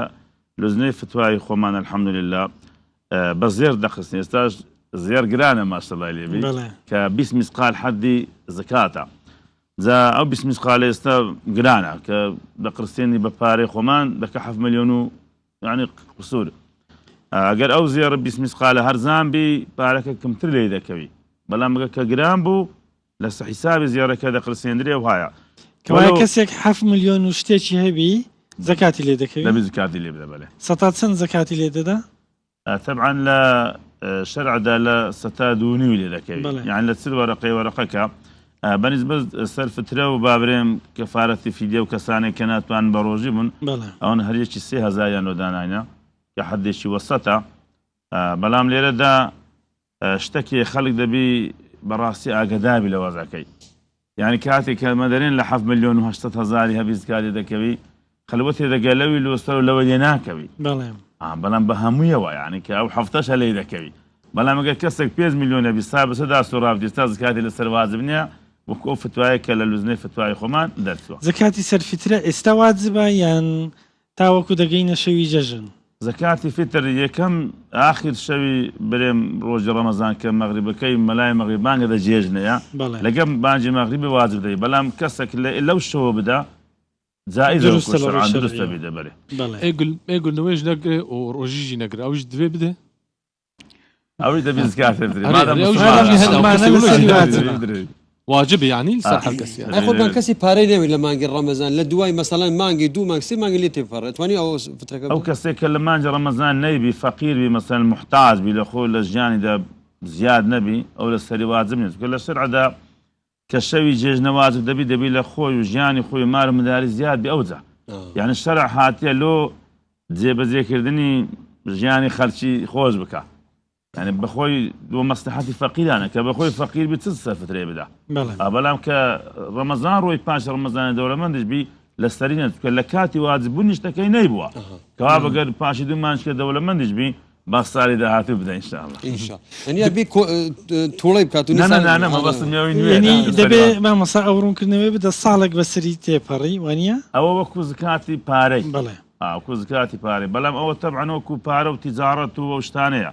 بەڵام وەکو دەغرودان و زەڕاعەت وانیە و ئات و حەقەوە یەومە حەسادی خوا دەفەرمێ کە دەیدوریەوە ئەو یەکسەر ئەو ڕۆژی دەزەکاتی دەدەی یعنی یەومە حەسادی ئەو ڕۆژی ئەدی زێڕوزی و زێڕۆژ دەبی ساڵی بەسەدا بسوورێت پارە دەبی ساڵی بەسەدا بسوورێتەوە بەڵێ يحول عليه الحول يعني سارشي بەسەدا ئەو بسوورێت کەسە ئەگەر بۆ نمونە عقلی تەواو نەبی بەڵام خاوەن پارەیە زەکاتی لەسەر واجب دەبی ئەوە وەلی ئەمرەکە لێ دەدا ئەگە مندارە یان شێتە مادەم پارە هەیە لە مەزەوی خۆمەکو شافعی وەلی ئەمرەکە کە سەرپەرشتی دەکە ئەو زکاتەکەی لێ دەدا حتا هەیەتیمیش کە هەیبیتن ئەو کەسێک کە سەرپەرشتی دەکات کەلو ئەوە حەقە لەناو مالەکەیدایە یان حەقی خەڵکە هەژارەکەیە طبعا لە پیغمبر ماڵەکەی فرمي دەکەوێت. تؤخذ من اغنيائهم وترد على فقرائهم بەڵێ. يعني لدورة من كان دجدة فقيرة كان لو كاتي إذا أوفق خيانة حزب نقصتاني نكن فعلا تويستا كسك بي باري زورة خواي جورة زوري دايتي ونيا إيش لمقابل دهيتين يعني جاني جيجني خوي بيبري ناكري بەڵێ. حزب نقصتاني ذكر زي إسلام لو هاتيا هم أو كسش كذكاري إذا أزرو بهداش دي بودلي مش خوش دبي كاتك كإيش مزوج هذا اليوم بقى زنابي دكتوري كدتين يعني كارمتي فقيرش تلو فقير والله او كسي كذا دري او كسي خوتر كبر دغري يعني هندا اسوديه دل بەڵێ. با دکتۆر فکری سورچیش وینە ناو بابەتەکەوانێ زۆر بە خێر بی دووبارە ئێوە ڕێکخراوێکی ئێوە دەستگایەکی خێرخوازین لە هەرێمی کوردستان باسی ئەومان بۆ بکە لە مانگی ڕەمەزاندا ئەتوانی ئەمێرەکمان بدەیتێ بزانین هاوکاری چەند کەستان کردووە چەند خێزانتان کردووە و ئێوە زەکاتەکانتان چۆن دابەش دەکەن داهاتەکەی هی خۆتانە یاخود کەسی دیکە هاوکارە لەگەڵتان بۆ ئەوەی زەکات دابەش بکەن بەسەر خەڵکیدا بەڵێ بێگومان دەستگای خێرخوازی حاجی ئیدریس سورچی دەستگایەکی خێرخوازی قازاز نەویستە سرف تاکەفەن خودی بەڕێز حاجی ئیدریس سورچیە هەتا ئێستا لە هیچ کەس تەماوەەر نەگرتو و هیچ کەسیش بەشدار نییە لەو بابەتە تەنیا بەخۆی لەو وەردەگرین بەڕێوەبردننی دەستگاکەش هەر لەلایەن ئەو دەبێتن وەکو سەرۆکی دەستگا بەڕێوبەری گشتیش ئەم بەڕێوەی دەبم ستافێکی داناوە ئەو ستافە کار لەسەر ئەوە دەکەن چەندی بکرێت چەند لە توانەدا بێت خەڵکانێک بدۆزنەوە بتوانین یارمەتی بە زکات پێشکەش بکەین وەکو داتاکان بەڕاستی قرسە باسی بکەین لەبەرەوەی ڕۆژ بە ڕۆژ لە زیاد بووندا بە تایبەت لە مانگی ڕەمەزاندا مانجی ڕەمەزان مانجێکە قودسیەتی خۆی هەیە لەلایەن هەموو کورد بە تایبەت و ئیسلام بەگشتیش بۆ پێی بەڕێزیان بەخۆی سەرپەرشتی دەکات بە تایبەت لە مانجی ڕەمەزان مانگەکانی تر لەوانەیە خۆی کەم ببینین بەڵام لە مانجی ڕەمەزان لە نۆی بەیانیەوە ئەگەر نەشێت تەلیفۆنی یەکەم ئەو بەخەبەرمان ڕێز و سڵامان بۆی هەیە ئێمەش ڕێز و سەڵام هەیە سوپاس دەکەم لەجێ ئەویش بەخۆی دەتن سەر برشتی دەکات بە تایبەت لە دوای نیۆڕۆ ئەگەر زۆربەی جارش مامۆستاش مەشغول بێ بانجی دەکاتەوە لە بەرەوەی هەندێک فتوا هەیە هەندێک بابەتێ پێویستمان دەبێت وەکو نوکەی پێشهات دەگاتن پێویستمان بە مامۆستا دەبێت طبیعاتێکی سەیری هەیە کە بەخۆی دێتم زۆر جار هەیە داوام لێ کوردن نیەتن لە بەروی ئەو کابرایە کە دێتن بەخشینێکی سەیری دەکا ینی ئەوەی لانیە دەڵێن بابەجێ ئێمە تۆ کەسێکی دەستگاکەمان کردوتە سیستەماتیک لە شێوەی سیستەم دەڕۆین خەڵکانێکمان هێناوە پرۆفشنال لەو بابەتە سیستەمی بۆ داناوی کۆمپیوتەری بۆ داناوی خەڵکان تەزیل دەکرێت بە شێوەیەکی دەوری بێت کەس پێشکەس نەکەوێت چونکە یەک لە ئەو ڕاستپاردنی ئەو پێی کردوین ئێمە دەستگای خڕخوازین بۆەوە دانرن خێڵ بەخڕک بکەین نەک بتوانین شتێک گەڕینە دواوە کەسێک پێش کەسێک بخین ئەوەمان لا نابێت لەو بابەتە زۆر جار هەیە خۆی تحمل ناکە کە دێ کەسانێک دەبینێت خۆی پێ ناگیرێ یەکسەر جیان دەکاتەوە دەڵە کاکە ئەگەر لەوەش نەبێ ئەوە لە تایبەتی من زیایکەنەوە پێی بدەن وەکو داتا ئەمە مانگانە خەڵکانێک ما هەیە خۆی لە 1100 و هەندێک دەدات ئەوە موچەی مانگانە هەیە بەڵام لە مانجی ڕەمەزان هیچ مانجێک نییە ساڵێک نییە مانجی ڕەمەزانمان بەڕێ کردبی ئەگەر زیاتر لە 4000 هەتا 6000 کەسی سوودمەندە بێ لەو بابەت ئەیکە لە جژن نزیک دەبینەوە لە جەژن ئیتر ئەوە دەکەوێتە سەر شێوازی دابشکردەکە بۆ نمونە شێوازمان دەبێت سەلەی خۆراکی و جلوبەرێک بۆ منداڵان گۆشتی سوور بۆ گەڕەکە هەژار نشینەکان خەڵکانی با بڵێن ڕێکخراوە تایبەتەکان وەکو ڕێکخراوی تالاسیمایە ڕێکخراوی شێرپەنجەیە ڕێکخراوی با بڵێن کۆمەڵی خانە نیشێنیان ڕێکخراوەکانی بێ سەرپەرشتاکان ئەوانە هەموو بەجیا بانگ دەکرێن و پێشی جەژن جەژنانیان پێدەبەخشێت هون چاوە هەلدەبژێرن وا کەسێ و ئالیکاریاوان دکن هون چاوە دیار دکن و چاوە خۆدگینن وان نەخواستم گونەها بەری نها میوانێکی مە هەبوو ئەمە بەحسا سندۆقە زەکاتە هەریما کوردستانێت کرد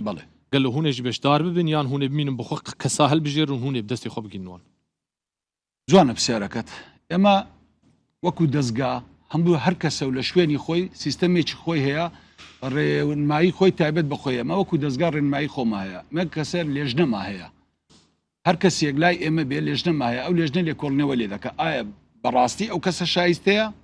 چونکە بەڕاستی زۆر جار هەیە خەڵکانێکمان توش دەبێت شایستە نییە چۆن لێکۆڵینەوەیان لێ دەکەن لێکۆڵنەوە چ ئێمە لێژنەکە ڕەوان دەکەین لێژنەکە مامۆستایەکی بەڕێزە کە مامۆستا ملافەتی بەخۆیەتی پیاوێکی بەڕێزی وەکو مام دێوانەیە کەسێکی پرۆفشناڵە لە بواری ئەوە و لەگەر سایقێکە دەچێتن لەو کەسە دەکۆڵێتەوە لەوانەیە لە خودی کۆڵانەکەشە لێ بکۆڵێتەوە بزانش ئەو کەسە شایستەیە چونکەمە هەندێک جار پۆلینکردن ما هەیە لەسەر داخوازی بەڕێز حاجی ئیدریس سورچی پۆلین ما هەیە ڕێژەیی خەڵکانێک ما هەیە زۆر پێویستە ئەوانە لە مانجی ڕەمەزان جیان دەکەینەوە بۆ نمونە ئێستامە مانجی ڕەمەزان بەشی ئیفتارمان هەیە ئیفتار چییە ئەو کەسانە کە زۆر پێویستن ئەوانە چی دەکەین لە جیاتەوەی بچین بانجی کە شتێکی بدەین نا خۆتان لێژنەیەک ما هەیە لە دوو خاتون پێکاتوە لەگەر دوو کەس دەچینە ئەو ماڵە ئفتارێکیان بۆ دەکەین لە ئێوارەکە لەگەڵیان دادەنیشین بەبێ ئەوەی سیمای ئەو کەسانە دەرچوێنین چونکە ئەمە بۆ خێر چوینە بۆی نهاتون ئەو کەسە لە ناو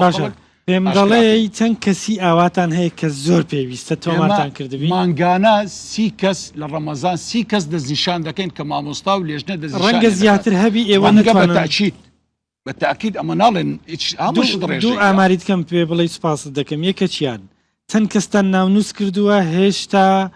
ینی با بڵێن لە بەرنامەدای هاوکاریان بکەن چەند دیشتان ناونووس کردووە کە ناتوانن هاوکاریان بکەن بەڵام ناونووسان کردو دکتۆر جان ئێمە وەکو ناونووسکردن زیاتر لە 6000 کەس ناونووسکرای ئەسەلامان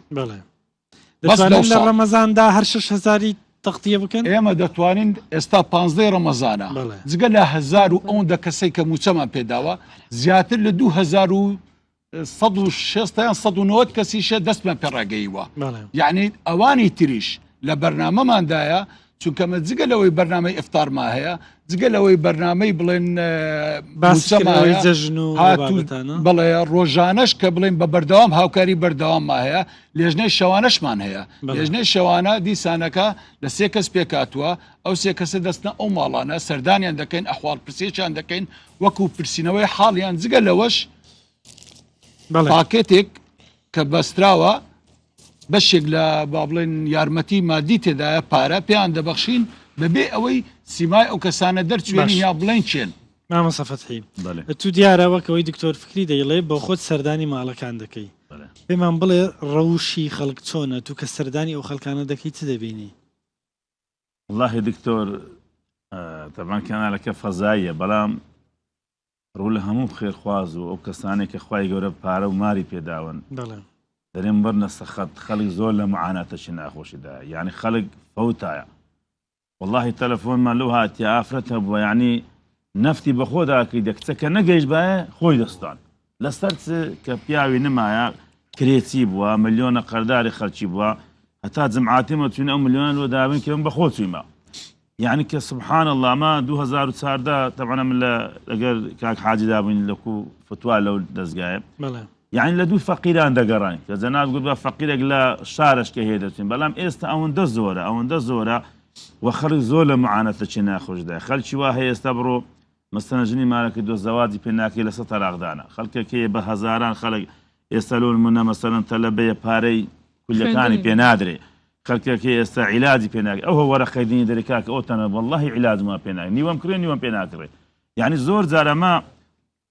لخير دار نفسي وكل زناك هذا بقى زاروي زلال معنا هم ما بير من لو وضعيك هاك دكتور بەڵێ يعني تسمع شيء الا دي بقريان بيدري تمشاهده كي بياي وهي مثلا استزيكت يك دينار دهاتين مثلا فقير وهي نخوش وهي كاكا لس سرطانتي علاجي بيناكر يعني والله هل زاروا بهم لزنا قريايا هەش ینی حاڵەتێکی وا هەیە کە زۆر بەردەوام لەبەر چاوت بی و لە بیری نەکەی و کە زۆر پێی متەسیر بوو بی بۆ ئێمەشی بڵێ بتأكيد زوري وامان لبر يعني تساو فكرة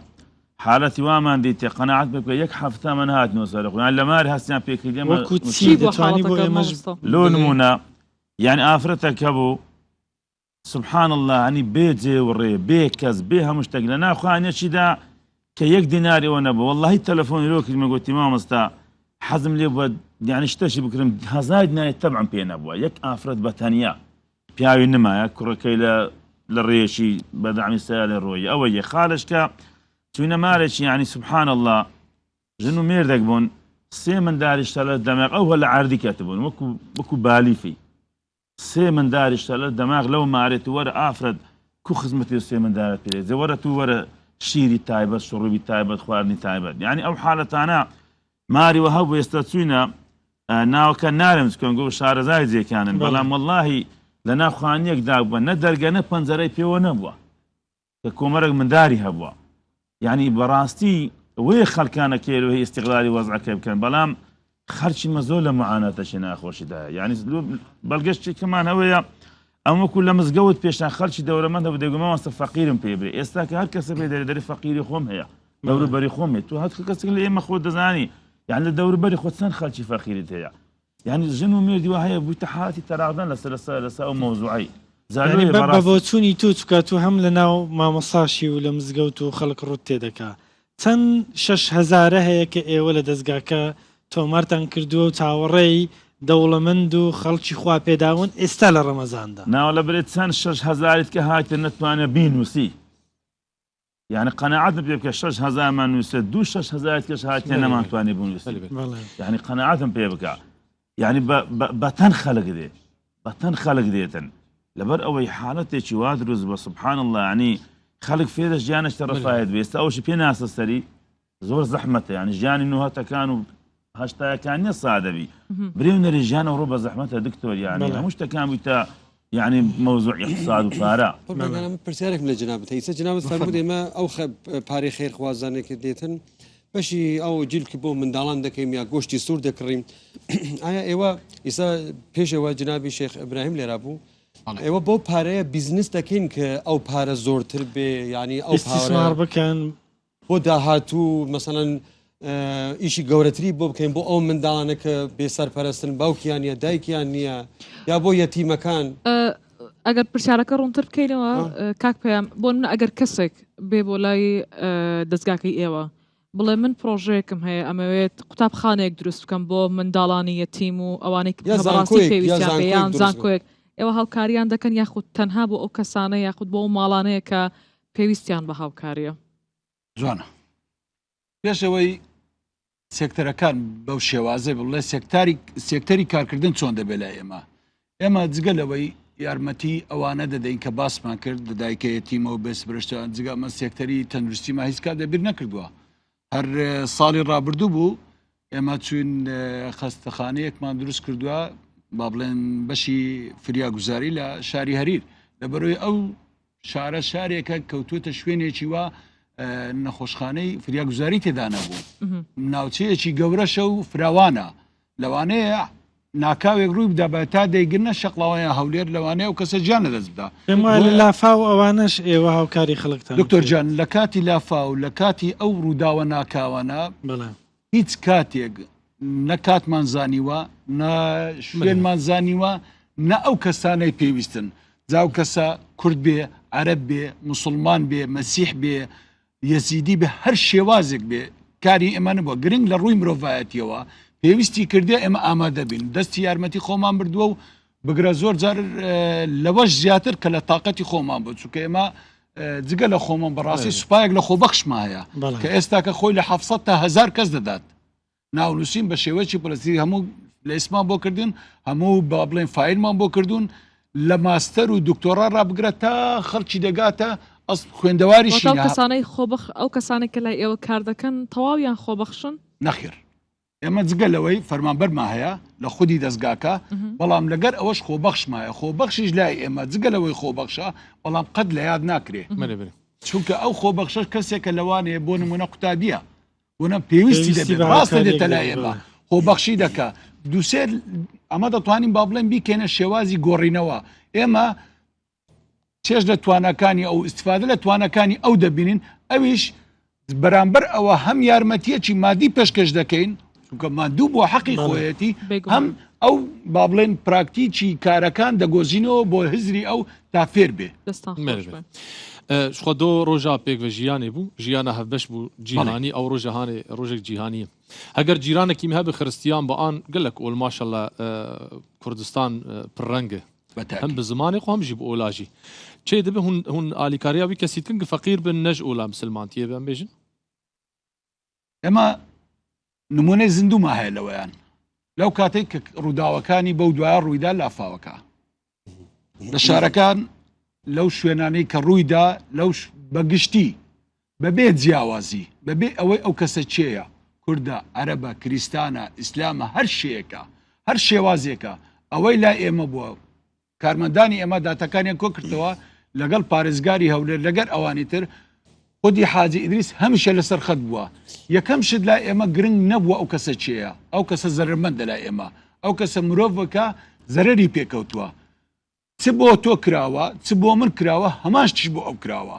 تەنانەت حتا لەو سەلەی خۆراکی کە ئێمە ئێستاکە زیاتر لە 3000 سەلەمان بەڕێ کردووە و سید کەش بەڕێوەیە بیرمان نەکردوتە ئەو کەسە دەیدێنێت چێە یان ئەو خواردنە چۆنە بڕواتە بێ گەڕاوین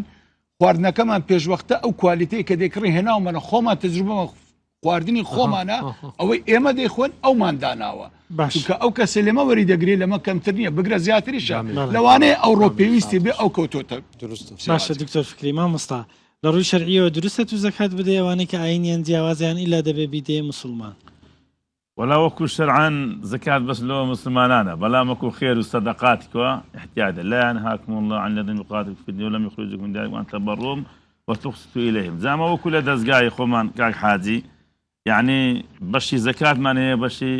سەدەقات تەبەڕوعی تایبەتیشمان هەیە باشە لەبەر چ دروست نییە بەڵگەیەکتان هەیە ئایا تاک فەرمودەیە کە بڵێ دروست نییە والله طبعا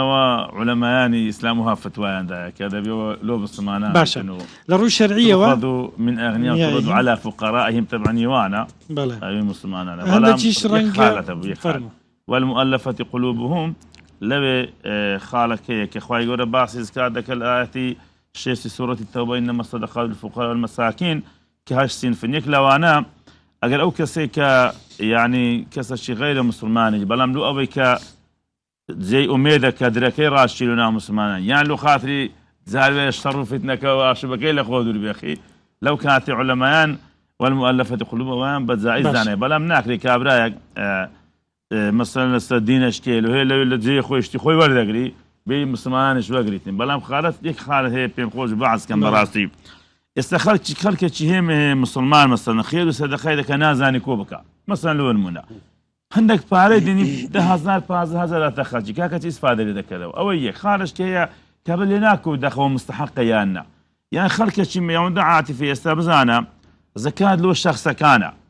یعنی خەڵک وایە گوێم لێ بە لێرە پارە نادە لە سوودان بکرێتە مزگەوت پارەی زکاتی کاکە هەر ئەسڵەن و مزگەوتی نابیەوە دوای کو نەقد دەکە لە وڵاتێکی ئێستا پڕی پارەی زەکات بۆ مزگەوت نابی نەخێر ولا دفع للمەساجدی لۆ شەخسەکانە ئەی فی سەبیل الله في سبيل الله وكسانك كلا بينا خوای گەورە خزمەت دەکەن ئەوە جودایە بەڵام ئەوە لۆ فەقیرە کابراگە لە برسامرت هەم مزگەوتی لۆ دروست کە کو دەگاتە مزگەوتی فی سەبیل الله قوتابخانە نەخۆشخانە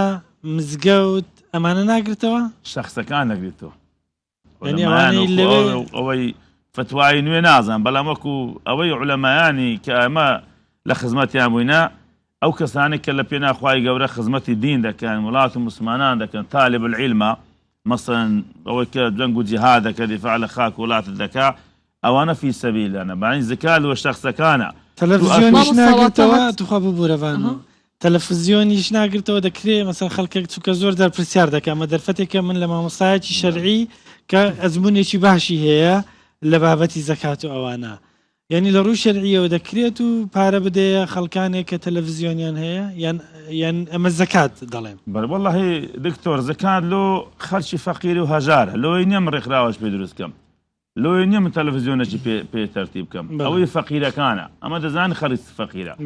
کابرا لە بە تەلەڤیزیۆنەکە دادەنیشی بە سەفتە پارەی دەدەیە دەستی کەچی ئەو لە مارێ زەواجەکەی پێ ناکرێ عملیاتەکەی پێ ناکرێ ناتوانانی دەرمانەکەی پێتەرتیب ناکرێ ئەخە لە تەلەڤیزیۆنەکەی بکە ئێستا ئەوەی لە بە شاشەی ئەمە دانیشتە ئێستا کابراگە هیچ نەبی لۆ پاشوێ بخوا چما پێ دەرێت ینی بەڕاست بانوتی پرسێ من ویستم ئەو پرسم واتە هەتا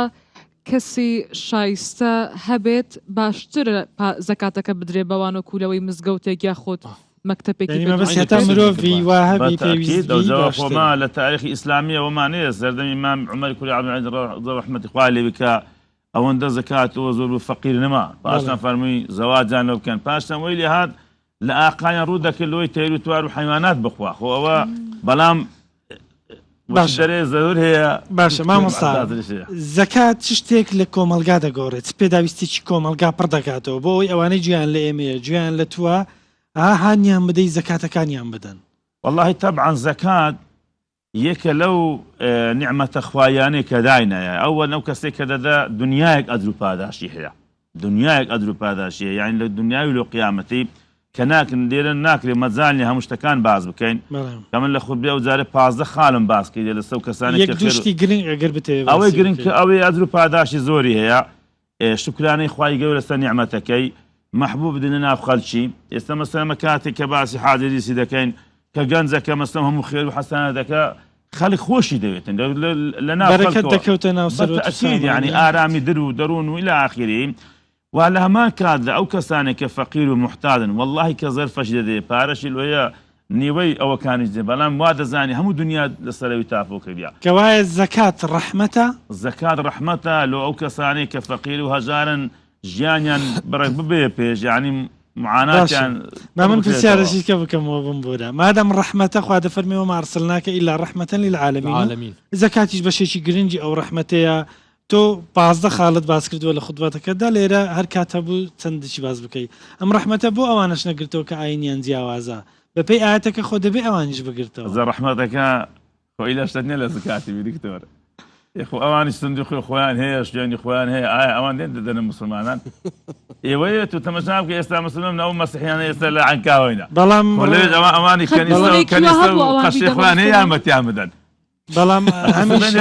تێپەڕم بە کووراندا بەم لۆدیانەشی بەم کەچی لە کەنیسەی پارێ وەردەگری ئەچ بە من دەرێ ئەگەر پێویستی بوو یعنی نەکە تەمعەن لە ناو مسلمانەکە نەما ئەو کاتە لۆی دی ڕاشی بکێ مسلمان حالەتێشکەیە بەڵام ئەو کەسەی کە ئەهلی کتاب ئەوانەنا دوو حالەتە ئەگە حربی بیشترە دەگە بکە هەناقی پار دەکرێت پارێ ئەوە کەی دیکە کەوە المؤلفة قلوب خوای گەورە باز دەکە بە لەشێ باز دەکا إنما مثل الفقراء والمساكين والعاملين عليها وفي الرقاب أو زاد السر مؤلفة يعني فقير هسنا بمبورا كرام قلتي هسناكي كبالي راستا زورك لمذهب كان لسرو كوكن كنابي بەس ئەسناکی بەڵگەیەکی ڕوونی سەڕیحی وازحیان نییە بۆ ئەمە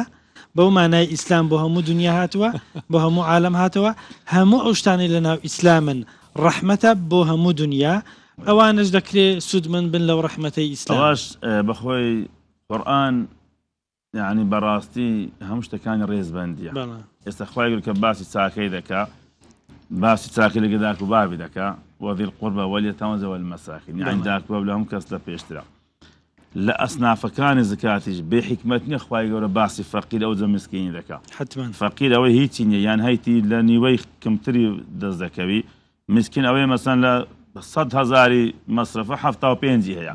یعنی دیارە ئەو کەسانە لە پێش ئەوان کەنا کە لەوانە تێپەڕینەما والمؤلفة قلوبهم ئەو کاتی دروستە بەپێی ڕێزبەندیەکە بۆ بۆرە کاتیشمان نەما بەس دکتۆر ئەمە ئەو شتەما هەلکردیە وەکو دەستگا بەخێر و سەدەقات ئەمە هەستاینە شێوازێکماندانەوە بۆ نمونە مەسەر من ئەو ڕۆژە داوام کردوتم کاکە حەجێمە پێویستم بەچە کۆمپیوتەرەکە لەبەر کۆمپیوتەرەکانمان کۆ بووە پێویستمانە وتی دەستکاری زەکاتەکەمەکە با ئەو لە شوێن خۆی بێ ئەوانە لە سەدەقەی خۆم شخصی بۆتانی دێنم دەتوانی ئەو کەسەی کە زەکات دەدا بۆ نمونە کابرایکی وەکو حاجی ئیدریس سورچی بەشێکی زەکاتی داناوە بەڵام لەگەر ئەوەش توانای ئەوە هەیە وانە لە سەڵاتی ئەوە هەیە ئەوانەش چار دەکرێت چاریشی کردووە بێگومان بۆ نمونە ئێستامە حتى لە ئەوانی تریش طالب العلم مامۆستا ئەو ڕۆژە دانیشتین لەگەر کاک حاجی پێشنیاری ئەومان کردووە ئەمە حجرەی فەقیەکان بۆ ئەوانە لوبرا بە ئەوانە یارمەتی خۆیان هەبێ بە دووبارە تەنشید بکرێتەوە ئەوانەی داوای علم دەکەن مەسەلا قوتابیانەی کە دەخوێنن زۆرما هەیە بە بەڕاستی قوتابیە کە ساڵی خوێندنی وا بەسەر هاتووە ڕاستە چۆتە زانکۆیەکی ئەهلی ڕاستە لە پارالێ ناوی دەچێت بابی بۆ ئەمە یارمەتی بەڕاستی ئەوانەشمان کردوتە لیستێک دامەنا ئەوانە ژنوەکو دەستگاکەی ئێوە یارمەتی و قوتابیانە ئەدەن کە بەڕاستی پێویستیان بگرە سەدان بگرە سەدانیش دەوانە هاتووە لای ئێمە بەڵام هەمان شێوە بەلێژنا نەک هەڕەمەچی خەڵکانی زیرەک دەچیتن لە دێدە کۆڵەتەوە خۆمان دەچین ئەوانەی نەخۆشن بۆ نمونە کەسێک هەیە نەخۆشە توانە یارمەتی نییە لێژنەما هەیە دەچێتەوە لە خستەخانەکە لەو شوێنە جا خستەخانە ئەهلی هەر شێوازێک بێ دەچێت چەکەکەی بۆ دەدا و پارەکەی بۆ واصل دەکە و خۆشمان دەگەڕێت زۆر سپاس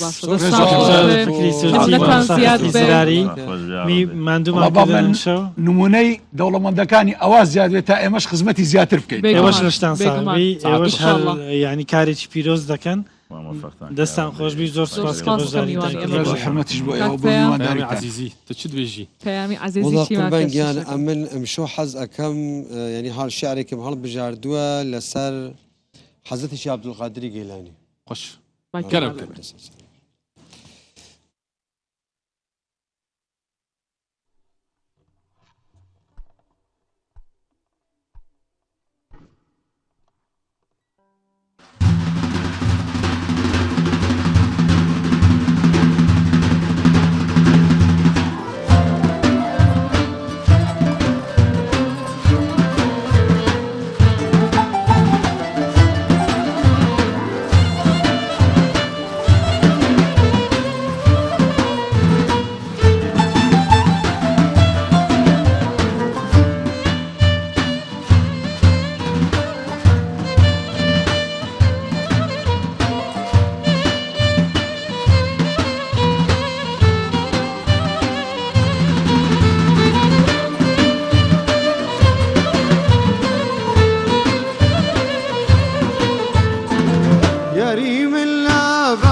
أري درويش بربورو أي هورجا كورياقين يا ريم الله بغدايا عزيزي من الله بغدايا يا ريم الله بغدايا عزيزي من الله بغدايا إمامي همو درويشان غوص الأعظم باز الله يا إمامي همو درويشان غوص الأعظم باز الله يا الله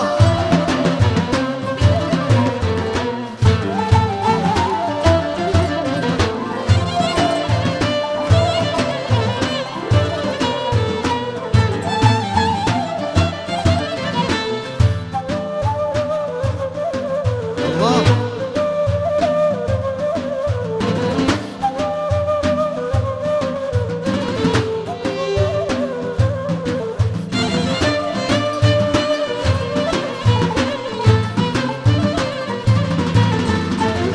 أري هركز نوازو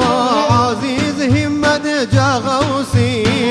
أري هركز نوازو عزيز همد جاغوسي أري بارج لربابو أي هور جروي درويشي أري بارج لربابو أي هور جروي درويشي آي يا ريم الله بغدايا عزيزي من الله بغدايا يا ريم الله بغدايا عزيزي من الله بغدايا إمامي همو درويشان غوص الأعظم باز الله يا إمامي همو درويشان غوص الأعظم باز الله يا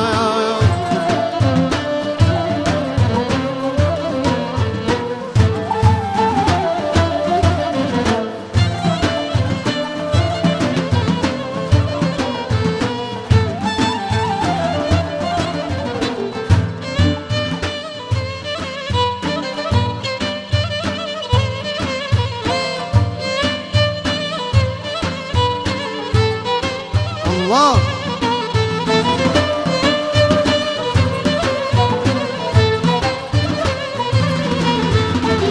أري بازم برشيان عزيز وتنافوا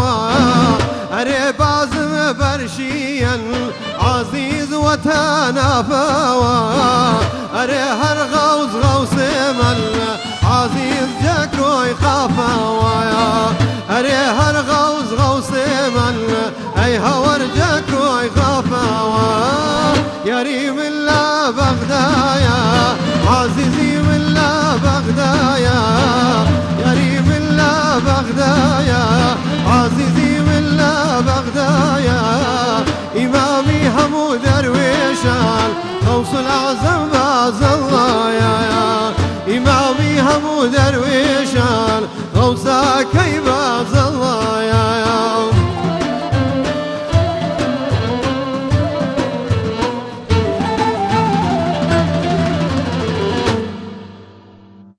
دەستان خۆش بێ برا دەستان خۆش بێ. ساغن کاک دەست و پەیام چاوتان خۆش بێ سەرەتای پرۆگرامەکە گلەیە کرد و تبان و بۆ من والله ئیرۆ دەبێت پەیامی عزیزی دنیا خەرات کیرۆش دەست و ئەرە چاوتان والله خۆش. دەست و تێن ئیرۆ ئەوە تۆڵی کردەوە بان تۆڵەشم بۆ کردی تاوارێ. ئەویش تۆڵی کردەوە بیدایەت شتێکی حەزین ئەوانەی وت ئێستا شتێکی دیکەی بەتۆش دەست و چاوت خۆش بێ دەستی وەش خۆش دەنگت بێ خۆش دەستی بێ گروپی بەڕێزش دەینەوە سەر ئەوە با بڕگەیەکی شتێکتان پێ بڵێن بانو دادە بانو بۆ قورعانە ئێمە ینی ماشەڵڵا ئەو گروپە ماشەڵڵا ئەو نە زیرەک و خەبیرن ئێمە ینی نیو ساعت پێش بەرنامەکە ینی دەست پێ بکە لەگەڵ ئەو گروپە بەڕێزە هەم من و هەم کاکسەبخان پێکەوە دادەنیشین و ماشەڵڵا ئەوەندە خەبیرن زوو وەردەگرن و زوو جێبەجێ دەکەن و تاو ئەی خۆ ینی ئەوە بەڕاستی هەمووی لە نیو ساعت ئەرێ وەڵا من سپاسی ئەو بەڕێزانە دەستان دەکەم ساغبیاخوا کە ینی واقعان ماندووبوونی من دەرەکەن ینی من ماندوو نابم لەگەڵیان زۆر زۆر سپاسیەوە دەکەم زۆر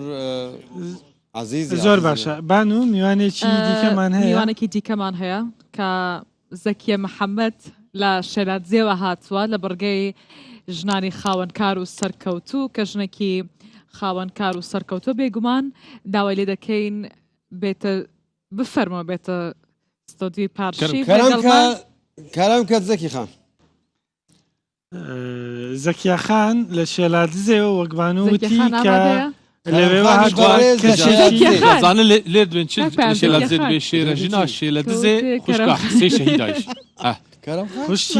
سێ شەهیدایی يلا زەکی خانی بەڕێز گەلکی بخێرێ بخير وعليك السلام گەلکی بخێرێ السلام عليكم بخير بسرتا فرمو بەخێراتی غير هاتیە سەرسەرا و سەرچاوا شێلادزێەوە هەتا vێرێ گەلک خێرات ئەرێ والله زۆر بەخێراتی نهامش هەواڵی خۆر گوت مەژبی نەراژیر گوت مەگۆ ژێر دەبێژن شێرە ژنا شێرە دزێ و خوشکا حرسی شەهیدای سێ شەهیداژی جێوان بشتارن گیم بێ زۆر بەخێر بیت خاتی ڕحمەت لە ڕۆحیان بێ ئینشەڵڵا زەکیا تۆ کارگێکی شیرنەوەریت هەیە لە شێلادزێ چۆن ئەو بیرۆکەیت بۆ دروست بوو کە کارگێکی شیرینی دروست بکەی نەترسای کە لەوێ ئەو کارە بکەیت و سەرکەوتون نەبی شکست بهێنی خۆت بۆمان باس بکە خات و زەکیا بەێ ئەس دەستخۆشیە لەوەت کەم دەستخۆشیل هەموو کارماندێت ڕۆداوت کەم زۆر سپاس پیرۆزباهیە هاوت کەم هەیڤە ڕەمەزانێ پیرۆزباهیە هەموو دایکێت شەهیدا و دایکێت پێشمەرگاژیت کەم ئەوە هەیڤە خێر و بەرەکەتەیە بەێ ئەس پێشکاسی شەهیدا بەرنیاسم زەکیا هەر پێنگاوەکە مرۆڤ دەستپێکی پاوێژیتن یانجی شۆلەکە بیکەتن بێگومان ماترسیال بەرچاوێت مرۆڤ هەی بەس تڤیا مرۆڤ خۆ هێز بێخیتەوە و بچیتە مەدانێ شۆلەخە دەست پاوێژت تۆ چ شیرینیەک دروستەکەی لە کارگەکی خۆت هەمە جوریت شیرینایە کینەفێچێت کەم کریپێچێت کەم کێکێت ئەیت میلادە ترالیچاکەی بەێ ترالیچە کاک پێیان هیواەتی ترالیچە ئەم پیتێکی ئەم بۆ دینینە سۆرانی پتێکە مازمانێ ترالیچە کاک و شیرە ئەوە کاکەکە لەگەڵ کاک و شیر ترالیچ ئەوڵا کاک پێیان هیواەتی ترالیچە زەکی خانجراویت نەڵێ شیرین لە بیرم چووە وەکو ئەو ڕۆژە میوانەکەمان دوای بەرنامە بەڕاستی کێکێکی بۆ هێناوین لێرە بەس دەوانێت ئاواژە بە سەرکەوتنەکانتان بکەی بەڵام خۆشیشە ئەمار بۆ خۆشیە بەری گوت شێرانیە چێ بکە پرۆژەیە تەنی دن هەبوو تشتێک ji bilî شێرانی بەێ ئەس خەیاتە جلوبەرگیت کوردیمە ماشەڵەت لە کوردەکانی خۆت خۆت دووریتە بەێ زۆر ڕێک و جوان دیارە و ئەس مێژبانەکە کوردم مێشا خۆ دیت کرد هێمادا ئەمە دیم خەڵاتی وەرگرتووە عەلەمی کوردستان دروست کردووە کاک پێیان بەخوا بز من نیم لە مار و حەشەرات و ئاژەڵ ناترسم ئەو خات و زەکیش ڕۆژێکی فڕێ کرد وەختە من مار دەستەگیرتە بەسم زانم نەهاتە خارێ فیچێتە بۆ ڕووداوی تۆ نردووە ئەو ئەس من مارێک دەستەگیردوی تۆش بمارە بە دەستگرە وڵی مێشا بخۆتەنێ دروست بڵێن ژنی کوردستان دەفەرمو کەسمان لەمان ناژەهراوی دەگری کورە ماربی مارێ ژهرەوە ئەوەی کە ئەو ڕۆژە هێنابووی بەس من لە ماری دەترسەوە هەموو مارگیرن بە قورعانم بەز من ئێتە شێرگر شێرگر کاکە من لەگەڵ شیرێ دەژیم وەنی ناتوانم لەگەڵ مار چون یەک جار لەگەڵ شێرەکەت لێمە دامکوژێ یەک جار دەتوانم دەلیشم لەگەڵ یەک جار باشە تو لەو کارانەی کە دەیکەی دەرفەتی کارکردنت بۆ ژنەکانی دیکە لە شێلادزێ کەس لەگەڵت کار دەکە دەرفەت بۆوانیش دروست کردووە؟ ئەس و هەڤژینێ خۆ عیالێ خۆ دوێ شیرینەهەیەدا شۆڵتکەین دکانیت منن هۆستا ئەم خۆینە بەرهۆستا ئەم خۆینە کارمانچی ئەم خۆینە دکانەکە خێزانیە ئەی باشە ئەنی واتە هاوژینەکە شفێری شیرینی کردووە؟ بەلێ کامتان خۆشتر چای دەکەی تەف دەهژینی خۆشتر تۆ چی دەکەی بەلێ خۆشتر کامتان چێ دەکەن خۆشترە بۆ خواردەمانی کێ ڕئیسە لەوێ کێ مدیرە مدیر والله مدیر دکان پزرا من هاتیەوەکردن يعني رأيي من بوقت دست بك من أفجه شيرين هاي مراتبات يعني هو لجر دستيت ده بلا بابي زيلاني بدلنا بيكو فكتها قلت بالكوس يعني نجحتنا إني تندبو أفراتش كاستن بيت بس ما قلت من هي أميدي بقى هاي أزدي كم ودسر كفتن يجي نوكل بيشتتو نوكل چندین كنالات بيجيتن چندین كنالات في كفتن قال مكري حتى بس كنالاجي أو بيجيتن از دست خوشيل هفجينا خود كم هزراوی بی و سرکفتن اینا دهات ای اکیده سرکفتی ام خزانه خو ای قریبت سرکفتی. بین باشە خات و زەکیە مشتریە تا کینە ینی مشتریت من هش هفليري بقرا وحتى سرسنكي وآميدية وقدشة ودهوكي وزاخوجي پێشوازیان باشە تامان نەکرد شیرینە چوا بۆ فرەتکەی يعني جهان دن هيا بڵێ ودكان عميجي السر شارع عام جود سايدة يعني هر كسا قالك كز هاتوچێت بله. شێت بله. مثلا زكي خان هەیە مثلا بۆ حەفلەیەک بێت یا بله، یا بله. کۆبوونەوەیکی گەورەیەکی کۆبوونەوەیکی مەزن بله بێ بله بله زۆر لە جنابەت شیرینیان بله بله بو بيجن بو عيد زواجه يعني نشانية عيد زواجه مثلا دي بيشنا من بو 1000 نفر درسكه بله باشە خۆشترین شیرینی چییە کە چای دەکەی علينا کیشوانە گەلێک خۆشتر طمترين شيريني يا مشهور الشيريناهية زيلان بدست دايكا زيلان تتشكن دون درما كخوان دوندرمە بله دۆندرمە دون درما يعني نظام تبيشني موت بەێ موتە. درسە موتا دول درما شيري خمالي فستقيتي تدرس وسەر دەستا یعنی چێت کرد تو بله ام یعنی آه، تو دۆندرمە منافەسە چاکە. دۆندرما ئاکرێتکەی چونکی لێرێکی دۆندرمە گواش هەیە شیرێ بيجم خلكي اكريت تشريناهية زيلان بيجيت ما قلت اه خوشة بس ابا خوش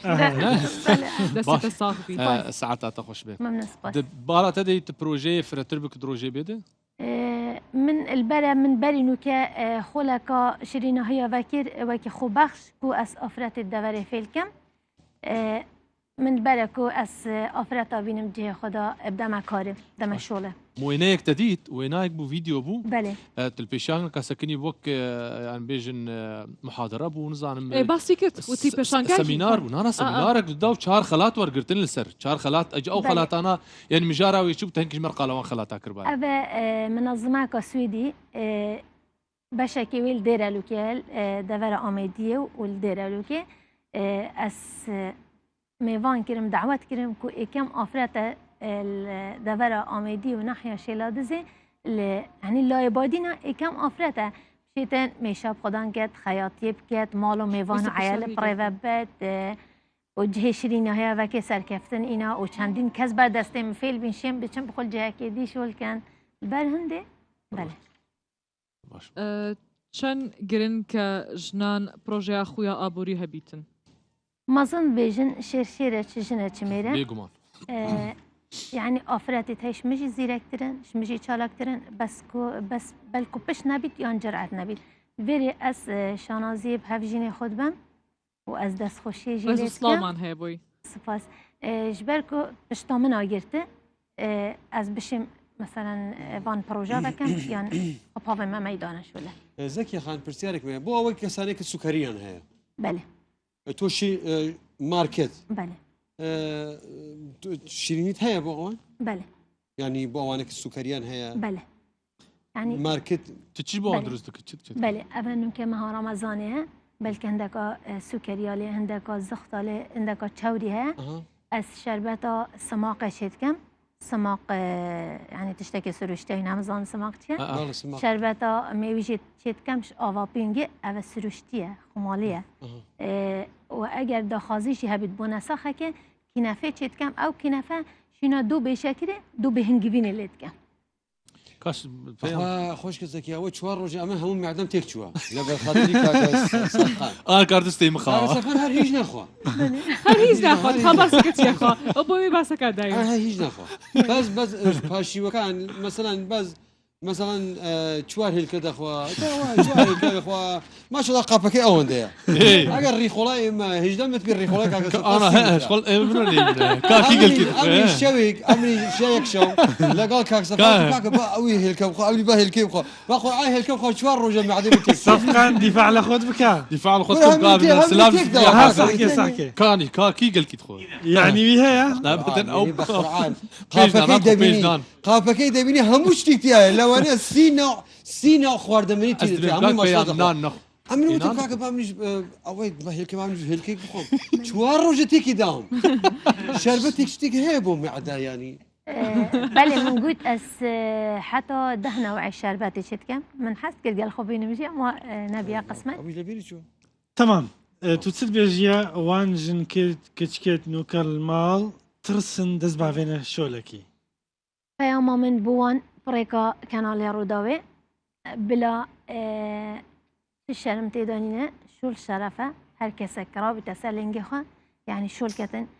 نا إلا شيريني بيت بلا حياتي بيت بخد كان كذا كان بازار عيب تيدانينا بلا هر شو لكي بيتا بيشيوان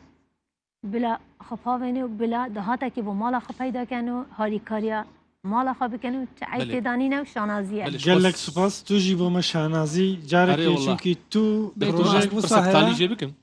اش خو سي برايته شهيدن جيهم بهش تارنجين به ان شاء الله او شهادته وان بيترته خرت كريان انسان مثلا بيجي حسرته وان وقحره وان دليت بله او ایک از گلوان مازم بیمه دائما وقت هست اسمالا بابا خاجی من 17 سالی هف جینی پکینه 23 سالی جی من 3000 کبینه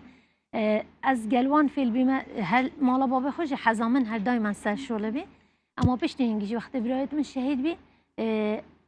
اوی بحث ماری کرد يعني من شياماري بگیرم من هر شولکی بیت پیشامن و شول بیت کار بیتن يعني جرعت بو من چی بی. دست خوش. زور خاص بو جناب زكي خريف. ورزو صلاة تمنو دريجي لبو ايوا وهميشه روحي شهيدة كان من شاد. زور سپاس كلوي وهاتي ولقلي ما باش داديت كده. خوش حال بیم. زور سركفتي.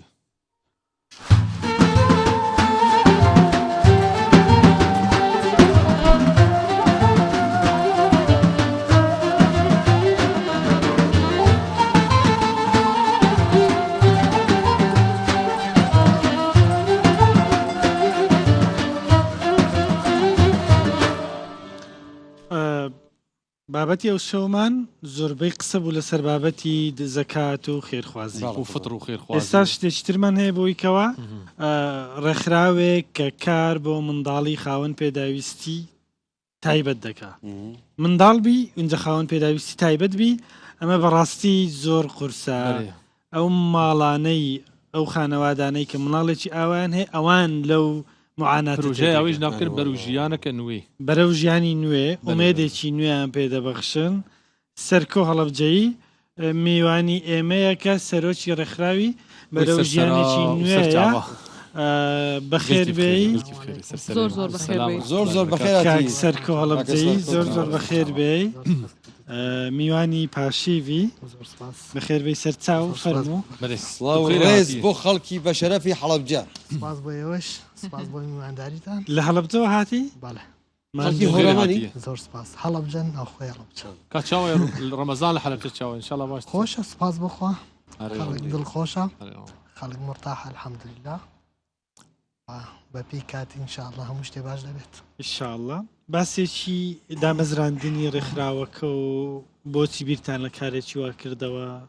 بەڵێ دیارە خۆم بەسەرهاتێکی کاریگەرمەیە بەڕاستی لە مناڵیەوە هەردوو قاچم لەدەستداوە دوایەوەی هەردوو قاچم لەدەستدا هیچ لە ژیانێکی نوێم نەدەزانێ بەڕاستی هیچ مێدێکم بە ژیان نەمابوو تا چوومە دەرەوی وڵات لە شانشینی ئوردن لەوێ گیرسامەوە فێری زمانی عەرەبی بووم دوایە فێری زمانی عەرەبی بووم بە بۆنەی چەند هاوڵێکی ئەمریکیمەوە فێری زمانی ئەمریکیش بووم ئینگلیزی لەوێەوە دەستپێکی ژیانم دەست پێکرد لە ماڵە بچووکەکەی خۆمە لە ئاردەن ئەو کوردانم کۆ کردەوە کە لە دەور پشتی خۆمن دیارە بە بۆنەی شەڕی عێراق و کۆیت یانی ئەو کاتە چەند کوردێکی کۆیت ئاوارەی ئوردن بووبوون ئەو بوو لێ دەستپێکی ژیانم دەست پێ کرد کە لە ماڵەکەی خۆمە دەیان مناڵی کوردی ئەردەنم پێگەیاند بۆ فێربوونی زمانی دایک فێربوونی کۆمپیوتەر مۆسیقا پەرتوک خوێندنەوە و زمانی ئینگلیزی ئەی بیرۆکی ڕێکخراوەکە کە کار بۆ بە تایبەت دروستکردنی دەست و پێی دەستکرد بکەن ئەم بیرۆکەی بۆ تاتو چۆن لە ساڵی 2010ەوە لە ویلایەتە یەکگرتوەکانی ئەمریکاوە گەڕامەوە هەڵەبجە کە زانیم دەیان مناڵی خاوەن پێداویستی تایبەت هەیە کە پێویستیان بە منە بیرم لەوە کردەوە کە خۆم منداڵ بووم کە عاربانەیە نەبوو پێی بچمە بۆ قوتابخانەوە بوازم لە قوتابخانە هێنا بە مناڵی بۆیە دەستپێکی ئیشەکانم لە شاری هەڵەبجە بوو بۆ 20 قوتابی کە گەڕانەوەیان بۆ قوتابخانە سپاس بەخوای ئێستا لە مەرحەلەی زانکۆن و تەواویەک کاوە دەست پێکە و هەتا ئێستا توانیمانە زیاتر لە 8,000 کورسی تایبەت و دەیان دەستی قاچ و دەستی دەستکرد دروست بکەین بۆ مناڵانی کە خاوەن پێداویستی تایبەتن کە بۆ مناڵانی کە دەست و قاچیان لە دەستداوە وە گەڕانەوەی ژیانێکی نوێ بۆ ناو کۆمەلگە بۆیان بەڕاست بێگومان خۆش ناو هەلبژارت بەر و ژیانەکە نوێ ینی بەڕاستی خۆم ژیانێکی ناخۆشمەوە بۆ بکە چوومە دەرەوەی وڵات ژیانێکی نوێ ماڵبژارد بۆی ناومێد نەبووم لە ژیان بەڕاستی زۆر خاوەن پێداویستی تایبەتەیە لە ماڵەوە لە سوچەکە دانیشتەوە وازانی دنیا کۆتایی هات من ویستمەوە پێ بڵم تۆ چی بەوان ئەڵیت کە خۆت ئێستا لە مەعانات و لە هەستی ئەوان تێدەگەی ئەتەوێت چی بەوان بڵێ بەڕاستی پیان دەڵێم ژیان کۆتایی نەهاتووە ژیان بەردەوامە ژیان جوانە ئێمە ئەتوانین جوانتری کەین بۆی ڕۆژانە من لە کوردستانەوە هەر ئەمڕۆ لە هەولێرەوە سێنە خۆش لە کەرکک سێنە خۆش لە دوهۆک سێنە خۆش هاتووەتە لام بۆ هەڵەبجە کورسیم پیاوان پێداویستەکانی ژیانم پێداون یعنی دایک وا هەیە هاتووەتە لام ئەمڕۆ لە هەولێرەوە ئەڵێ 7 ساڵە مناڵەکەم لەسەر پشتە ئەمڕۆ کورسێکم داوە لە خۆشییانە نێزانانی ئەوی تۆ لە کوێ بووی بۆ نەمزانی پارساڵ بۆ نەمزانی تۆ هەیت یعنی بەبوونی سوۆسیال میدیاوە ئێمە زیاتر ئەگەر بۆ نمونە خێزانێک لە ڕووی لە ڕێگەی شاشەی ڕووداوە تۆ ببینێ و ئێستا بزانە کە هیوایەکەی بۆ منداڵەکە یان بۆ کەسێکی خاوەن پێداویستی تایبە لە ماڵەکەیەوە چۆن بتوانێت دەستی بە تۆ بگات چۆن بتوانێت بێ بۆ لای تۆ پێجی تایبەتمان هەیە توارنی و لایف و ئۆفیسی سەرەکیمان لە هەڵەبجەیە ئێمە هیواخوازیین لە داهاتوێکی نزیکدا لە هەولێریش ئۆفیس بکەینەوە چونکە بەڕاستی نەخۆشێ لە هەولێرەوە دوهۆکەوە کەرکووکەوە بگات هەڵەبجە زۆر سەحمەتە هەر ئەمڕۆ ینی دایکێک گوتی پێم لە ساعت حوتی بەیانیوە دەرچووە ینی بۆ ساعت 1 گەشتوەتە هەڵەبجە بەڕاستی هەم ڕێگە شارەزانین هەم ئەم مناڵە بەڕاستی تووشی چەندان کێشەی لاوەکەیە بێت تەندروستیە بێیانی زۆر چێ هاوکاریتان دەکە کاکسەر خێرخوازان بەڕاستی ینی لە ساڵی 2008ەوە تا 2016 ڕێکخراوێکی نێودەوڵەتی سەپۆرتیە کردین دوایەوەی کێشەی کوردستان زیابوو ڕێکخراوە نێودەوڵەتەکە وتی من ناتوانمیتر لە دوای 2007 من کەوتمە دۆنێشن کۆکردنەوە بەڕاستی خێرخوازانی کوردستان ماڵی هەیە 50,000 بەخشێ ماڵی هەیە 10,000 بەپی توانای خۆی هەر خێزانیانی لە کۆتایی مانگە ئەم کۆمەکە کۆ ئەکرێتەوە تێچوەکەی چەندەکە تۆ دابینەکەی بۆ کورسی وامان هەیە نزیکەی 2,000 دلار یانی بەڕاستی سپێشال وڵچێر خۆی زۆر گرانە چکە ئەم مناڵانە ملیان نەگرتووە جسمیان ڕقا ئەبێ بەستنەوەی هەبێ بە شوێنی ملی هەبێت ئەبێ شوێنی دەسوقاچیان مەزبوط بێ کوشتنیان پاڵپشتیان بۆی بریندار نەبن چونکە مناڵێ تقریبان تۆ 6 ساڵ 7 ساڵە لەسەر پشتە ناکرێت تۆ بیخەیتە سەر کورسیەکی ڕق و تەق و تاوای داینشێنی چونکە هەموو گیانی هەبێت بە برین باڵێ بۆی ئەو پرۆژانی کە ئێمە هەمانەیان ئێمە لەڕێی خێرخوازانەوە بەڕاستی بۆیە من لە خێرخوازان بەدەمتانەوە دێن بە تایبەت خەڵکانێکی زۆر زەنگین و دەوڵەمەند بەڕاستی بەداخەوەنەوەڵا هەتا ئێستا گروپی کۆمپانیەکانی هەڵەبجە نەبێت زۆر سپاسیانەکەم لێرەوە لە ساڵی 2009ەوە بە تایبەتی تریش کاک ئاسۆی حاجم هەموو باموەکی دەستی ماندووبوون یەکشم بڕهاوکارێکی ماگانە کە 400,000 بوو دابینی کردبوو هەتاوەکو پارساڵ ئەویش نەما بەڕاستی ئێستا خەڵکی هاوکاریەکە بەڕاستی هاوکارێکش چۆنە مەسەرەن هاوکاریەکە محدودە چونکە تۆ زانی ینی مایشت لە کوردستانە بەڕاستی خەڵک معاشەکەی جوان وەرناگری ئێستا چما ببەخشی ینی بەڵام سوپاس بخوا چەنەها کەس هەیە دڵیان کراوەیە دڵیان جوانە لە دەرەوەی وڵات لە ئەمریکا مەسەلەن ئەتوان هاوکارمان بکەن بۆیە لێرەشی بەڕێز پرسیارێکی دڵیە لە خزمەت وەختی جنابی ئیسا فەرموود ئەمن لە منداڵی و ئەو دوودا لاخمە لە دەستداوە یعنی ئەو کاتە هیوایەتت ئەوە بووە ئارەزوو وا بووە کە وەختی لە داهات و ئەو ئیشە خێرخوازێ بکەی ینی لەگەڵ خۆی خۆت ئەو وعڵتە داوە بە تاکید زۆر و من ئێستا زۆر دڵخۆشم بەڵێ قاچم لە دەستداوە بەڵێ ڕۆژانە لەوەچە تووشی دەیان برین بم لە قاچەکانمە بەس هەرگیز ناومێت نابم لە ژیان چووکە دڵێکم هەیە ئەو دڵیش خی گەورە کە پێی داوم دڵخۆش مەکە بە بینینی ئەو منداڵانە گەڕانەوەیان بۆ ناو ژیانێکی نوێ بەڕاستی ئەگەر هەر ئەمڕۆ سیرکە یانی ئەمڕۆ کاونە خۆشانەیەنە لام چەند خەفتبارن کەێنە ژوورەوە بەڵام کەیەن مناڵەکەیانە بینن لەسەر کورسیە وا دەزانن هەموو دنیاهینیەوە بەڕاستی ئامارێکت هەیە بەوەیکەوە ئێستا چەند کەس منداڵ پێویستی بە هاوکاریە چاوی لە تۆیە تۆش چاوت لەوەیە خەڵکانی خێرخواز توانادار دەستت بگرن بۆ ئەوەی ئەم دیمەنانەیکەوە تۆ باسی دەکەی کەسێک بە ناومێدیەوە ڕوو لە تو دەکا بەڵام ئومێدێکی دیکەی بۆ دەگەڕێتەوە بۆ بە ژیان تاکید ئێستا لە ماستەر لیستی ڕێکخراوەکەمانە مۆنسلی ئاکتیڤیتیمانەیە کە ئێمە چی ئەەکەین و چیشمان کردو لە ڕابردووە ئێستا مەسەرەن ئەمە پرۆژەکانمانە هەموو 6 مانگ جارێ دەرەچێ مەگەزیە کە ئێمە چی ئەەکەین و چی ناکەین لە ناوەڕاستی پەرتوکەکە تقریبان ئاماری پرۆژەکانمان هەیە چونکە کاتمان کەمە ئاماری پرۆژەکانمان هەیە من کاک سەرکەوت چونکە ئێستا لە ڕەمەزانی مانجی خێرخوازی و ئەوانەیە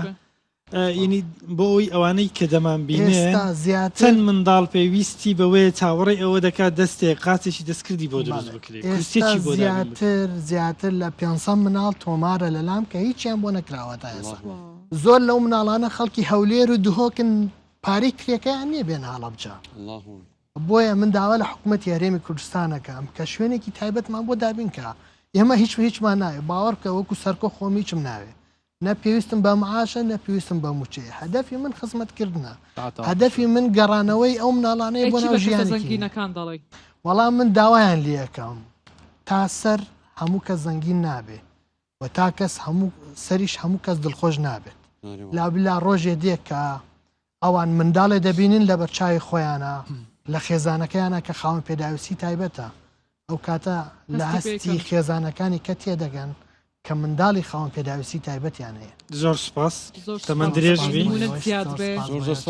بەخێر بێ لە هەڵەبزەوە تا ئێرە کە ئەم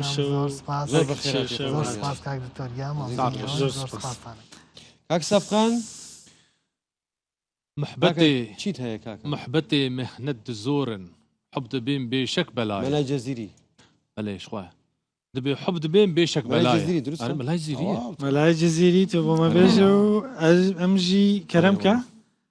بێژە ئەم دەهینە دوماهیە بەرنامەیمانە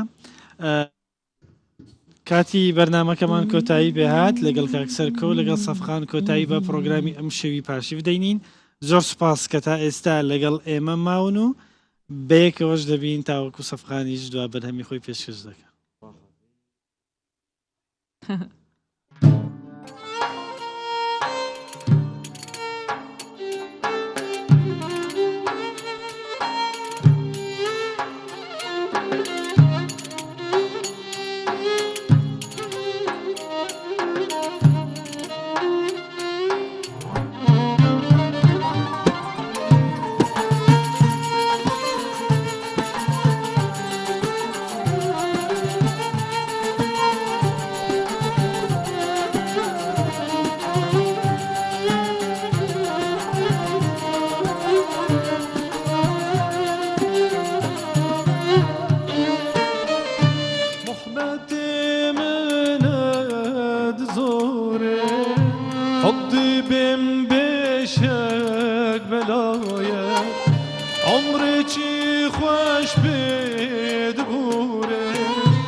صوتمو درد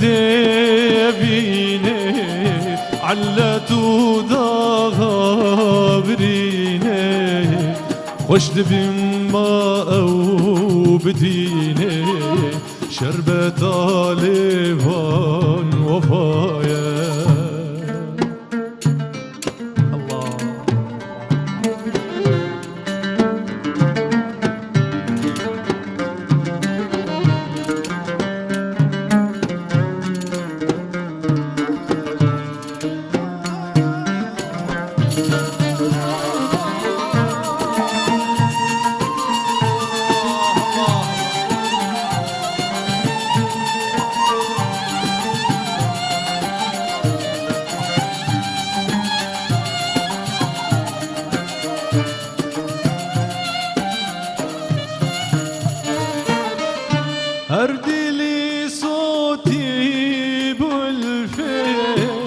یار ندرمان کت بزلفه هر دلی صوتی بألفه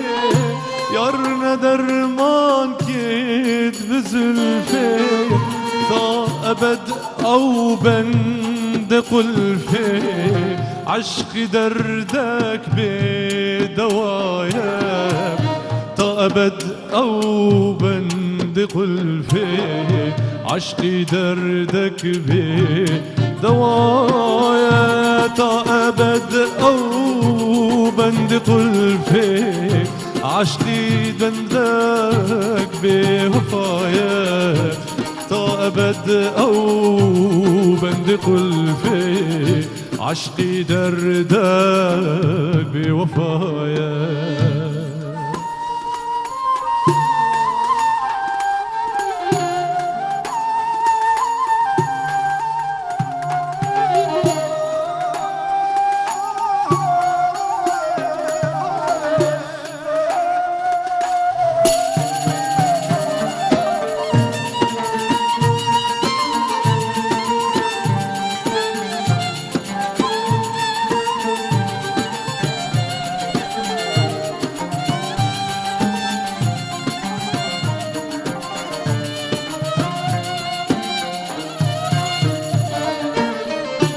عشقي دردك به طبيبة لوفا واصلح حبيبة عشقي دردك بطبيبة لوفا واصلح حبيبة كشت مجاورة رقيبة برلعيني روسيايا كشت مجاورة رقيبة برلعيني روح سيايا ضاغو كيمن لهزارين قلد دست شوكين دخارين ضاغو من كيلين الهزارين قلد دست شوكين دخارين